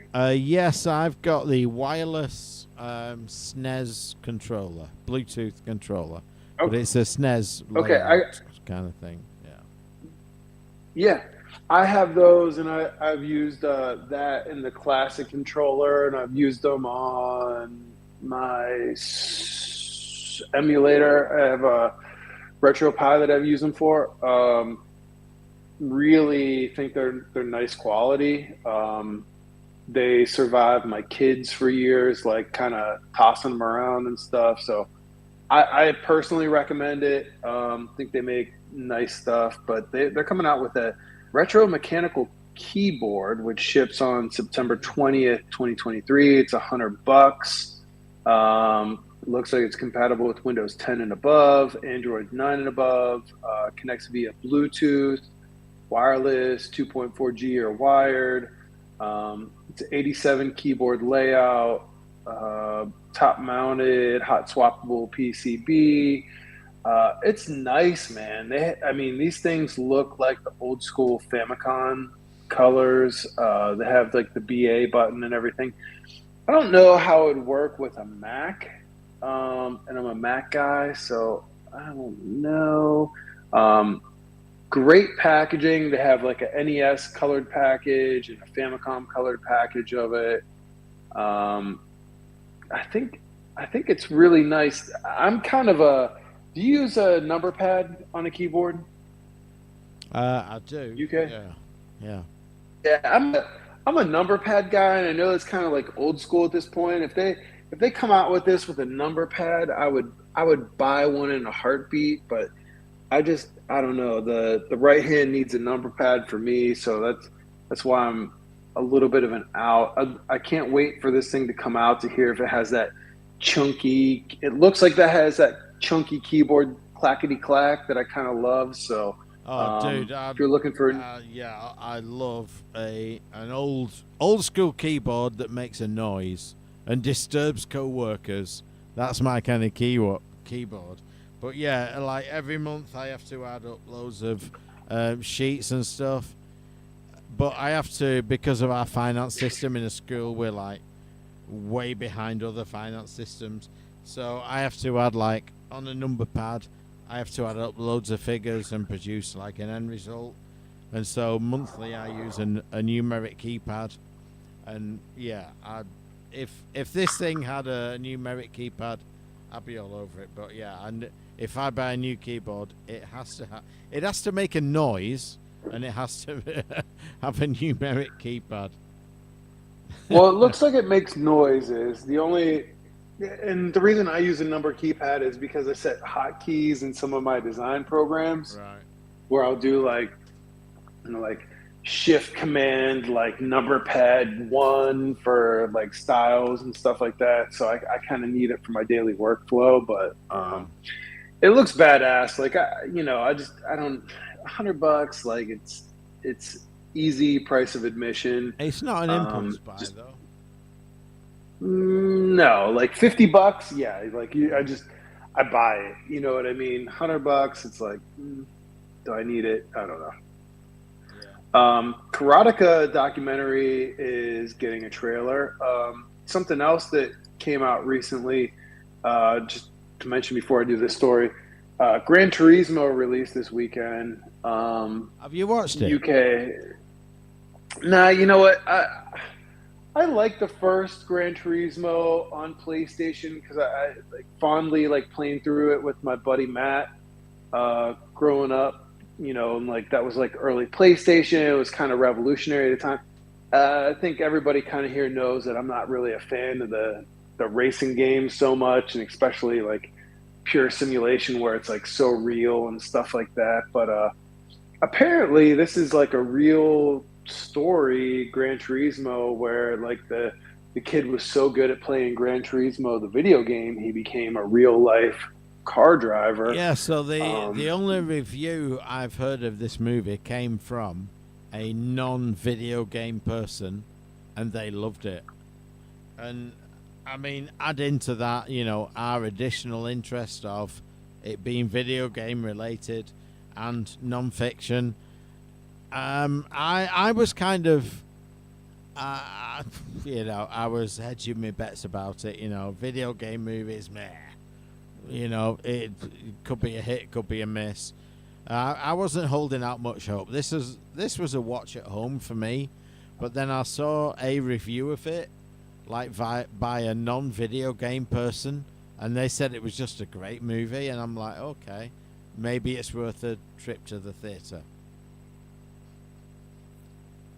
Yeah, actually today in the U.S. it's I don't know, like movie something day or whatever, like $4 movie tickets, like for the whole United States. School starts tomorrow, so got to get the kids ready and stuff like that. Mm-hmm. But wasn't able to make it out, or I would have went, but.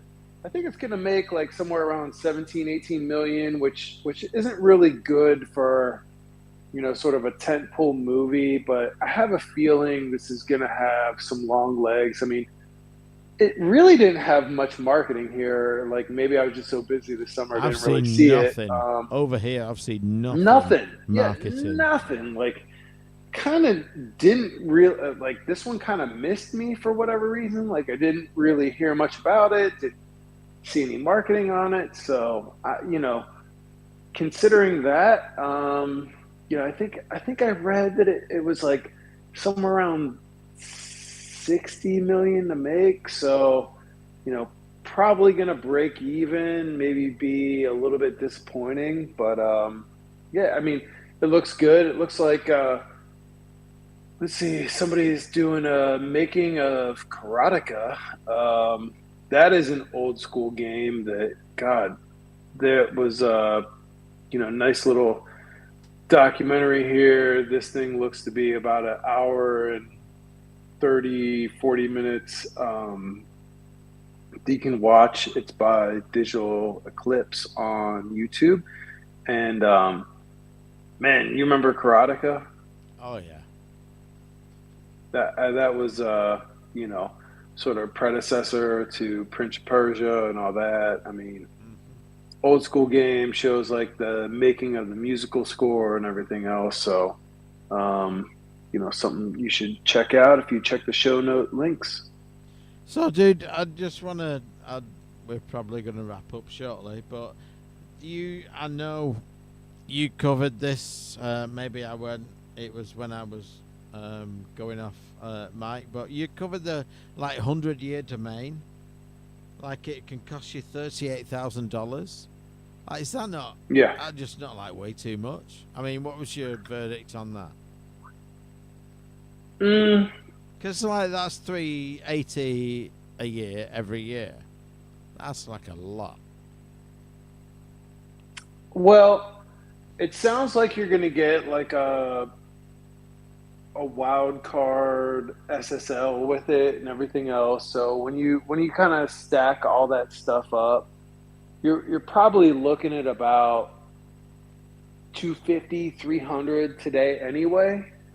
When you get the dedicated 24/7 support. No, you can get that for you can get that for way less. Domain, hosting, SSL, Wildcat, like all that stuff. Yeah, you can get that for way less. All right, if you're going to build a site with WordPress and all this shit, maybe not, but just your domain. That's what I'm saying. And a basic hosting and Wildcat, yeah, you can get that for way less. Well, what's it going to cost you then? Way less than that, like a tenth. Yeah, like what? No. Yeah. Dude, hosting? Yeah. Hosting is nothing. Dude, what are you paying for hosting? You're paying for DNS, what's that? Next to nothing. Disk space, oh my god. How much disk space do you want, dude? Seriously. Way less than that. SSL certificates and all that? Yeah. You would struggle now to buy domain hosting without SSL. I reckon. I don't know. I mean, I figure that costs you at least $200 a year for everything we give you. Yeah, but this is 38,000. Yeah, but I figured I told you, a tenth of the price, and you're about a tenth of the Nah. price and less. How much do you think it costs a year for all that crap? 24/7 service. Okay. Like you can call a number and somebody answers. Calling up and somebody answers is you probably pay more for that than any of the other stuff. Like you could sign up for something like this for a tenth of that and get like a chat bot that says, "Hi, I'm Dave. How can I help you today?" Right. Yeah. Fuck off, Dave. And and then when Dave can't fix it, you get through to a real person via email, and then the next day they fix it. So for real-time people on a phone, yeah, you probably pay a premium for that. But that's 38 grand? Seriously? No. But that's 100 years. No, a tenth of that easily. Because this shit is only getting cheaper. Every year you're paying less and less. Nah, I don't know, man. You don't think it's going to be more over the and course how many of the next 100 companies? years? Let's say you sign up with MikeJamesWonderfulDomains.com. Okay? And where am I going to be in 47 years when I'm dead? And you're ringing up, hello, is that MikeJames.com? No, this is DeadDogRemoval.com. What can I help you with today? I've got a website I need help with. Sorry, I can take away dead dogs. I can't fix websites. What do you want me to do? It's gotten really dark.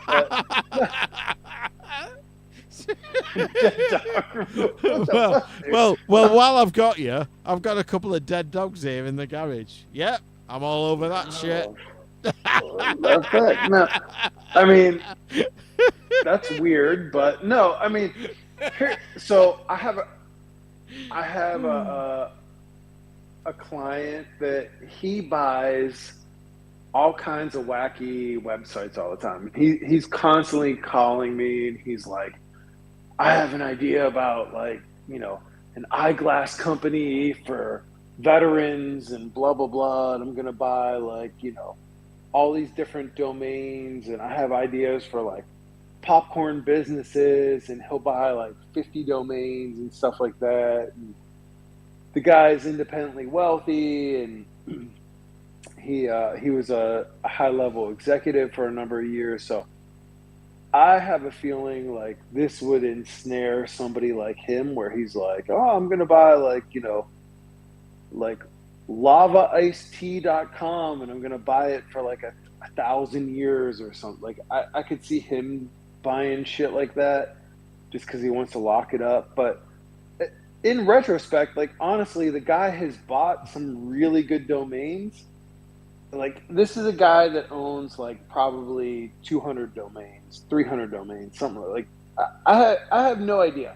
This guy buys domains all the time. I don't know if he's drunk or just up late or what he's doing. He's buying domains and texting me and shit like that. I'm he's like, I bought figfarm.com or whatever, just wacky shit. And you're like, huh? And then, next thing you know, figs are the new trending superfood. And he's like, fuck, I let it expire and somebody bought it and I want to buy it back. Now it's $18,000. And so that kind of shit happens. It does, and no doubt figs are the next superfruit. Figs are the shit, man. But aside from that, I was on a training course years ago, 10, 12 years ago. It was for a SQL qualification that I got. And it was this person was on this course, and we've all got a computer in front of us. We're all programming our personal databases and querying each other's on the course or whatever. And this person was signed into Hotmail, and they were registering Dark Maul at hotmail.com, Darth Vader at hotmail.com, Jedi at hotmail.com, just registering all this shit and selling each email address for £1 a time on eBay. And they were making a fucking I'm on this course sat next to him, and they're constantly bid accepted, bid accepted, bid accepted. Just selling like stupid shit like Darth Maul at hotmail.com. They'd made that email address, set up a password, and they sold it on eBay. And I'm like, I'm doing a fucking database course here. This is mapping out my future in, SQL databases, and you're selling fucking Hotmail addresses. It's like, what the fuck has the world come to? Crazy. Anyway, you can email me, ukmike at darthmaul at hotmail.com.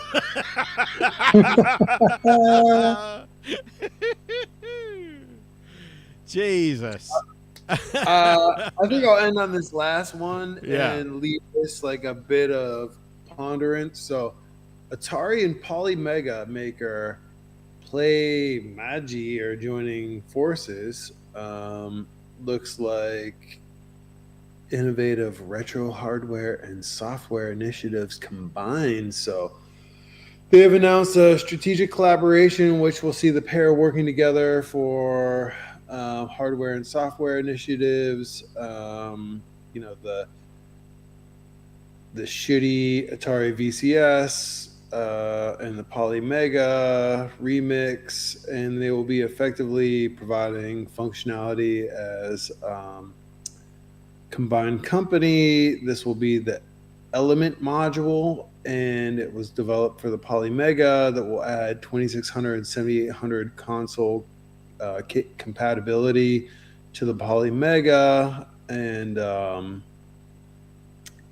this is Play Magi. Is that how it's pronounced? Play Magi? Play Magi, maybe? Yeah.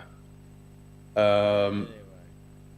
There's a investment. Looks like the Atari CEO, Wade Rose. I mean, I gotta say, like, hey, the whole like crappy VCS thing is behind us now since Wade Rosen got involved. But like we just said, like the new Atari, like maybe priced like a spoonful above what would want to buy it at. But I always said, I contended like the original VCS, like, hey, put that out as like a, some kind of like Roku box or something. I'd fucking buy it in a heartbeat for $100. Like, it was way too much. It hasn't done well, but this new Polymega all-in-one thing that they're doing seems like Wade Rosen is probably channeling the right spirit of Atari.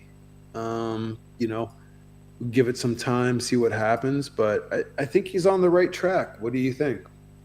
I think with the Polymega stuff, it's like maybe the Retron stuff, in that there's probably a market for it. We're not necessarily it. Like, I've got a 2600, I've got a 7800, I've got an NES, I've got a SNES, I've got a Mega Drive, I've got an N64, but a lot of people haven't, and a lot of people want to play those games, and the Polymega is their one-stop solution to those games. And I get it, there's a market for it, I'm just not it.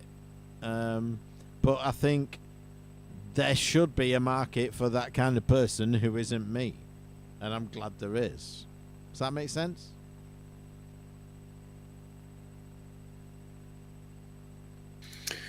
Yeah, well, I think I have to wrap because I got to go swimming in a pool for the last day of summer here in the United States. But plenty of news stories that we missed. God, so many. Yeah, we covered about half of them. Bearing in mind we rolled over last month, so any we missed, we will amalgamate and roll over to next month. So if you sent one and we didn't cover it, bear with us. We will cover it next month, and if we don't, it's probably a load of shit anyway. But no, we will cover it next month. And just with you talking about going for a swim, I was talking to a guy yesterday, and he's bought a home plunge pool, a cold one, not like a hot tub. I know people over here have got hot tubs. He bought a a cold plunge pool, and he says like he spends 3 minutes in it every morning, and he feels way better than he did before. What the fuck's up with that? I don't know. I don't get that. Because like I was on holiday the past couple of weeks, swimming in the sea, and it was fucking cold. Like I would run in and I would swim. Like you get up to the top of your legs and you think, okay, this is a a leap of faith here, and you dive in and you swim for 2 or 3 minutes and you get warm and everything's good. But he's like, oh no, you get in this plunge pool, you stay cool, you stay still, because you've got bubbles on your skin, and that's where the warmth is. So if you move and break those bubbles, you get cold. So you stay, and I'm like, Dave, you're fucking mental, man. Yeah, it sounds like some bullshit. I would say that. So this was this summer. I made it in. I was able to put my feet, my body, or whatever in the Atlantic Ocean, the Pacific Ocean, the Gulf of Mexico, Caribbean, and also one of the Great Lakes. All right. And some other lakes and rivers, but it was a good summer. Yeah, I don't know what I think of that whole like plunge, like ice cold, whatever, like, fucking kind of nutty to me. I don't know, especially up there, man. It got to be like cold as hell. So. Oh yeah, like ambient temperature is way under what you're talking about. Yeah, I mean the Gulf. I was in the Gulf of Mexico this week, and it was like warm bath water. Yeah, like ridiculous. That's not a hardship, is it? No. But he's like, no, I get up every morning and I get in this pool and I do like 3 minutes without moving. Then I get out and I feel way better. And I'm like, as good as I feel staying in bed for like another hour, you feel better than me. I don't get that. I don't get it. Anyway. Well, yeah. Thanks for joining us on this wild adventure. Yeah. I think UK's had a couple adult beverages this month. Maybe. And yeah, it could be. And make sure to send in your news stories. We'll try to get to them next month. And until next month, stay tuned, stay locked in. Keep your spirits high and your joysticks upright and ready. And you will hear some funky Sheffield UK math along the way. What the fuck was that about? Dear me. You never heard anything like it. Yeah.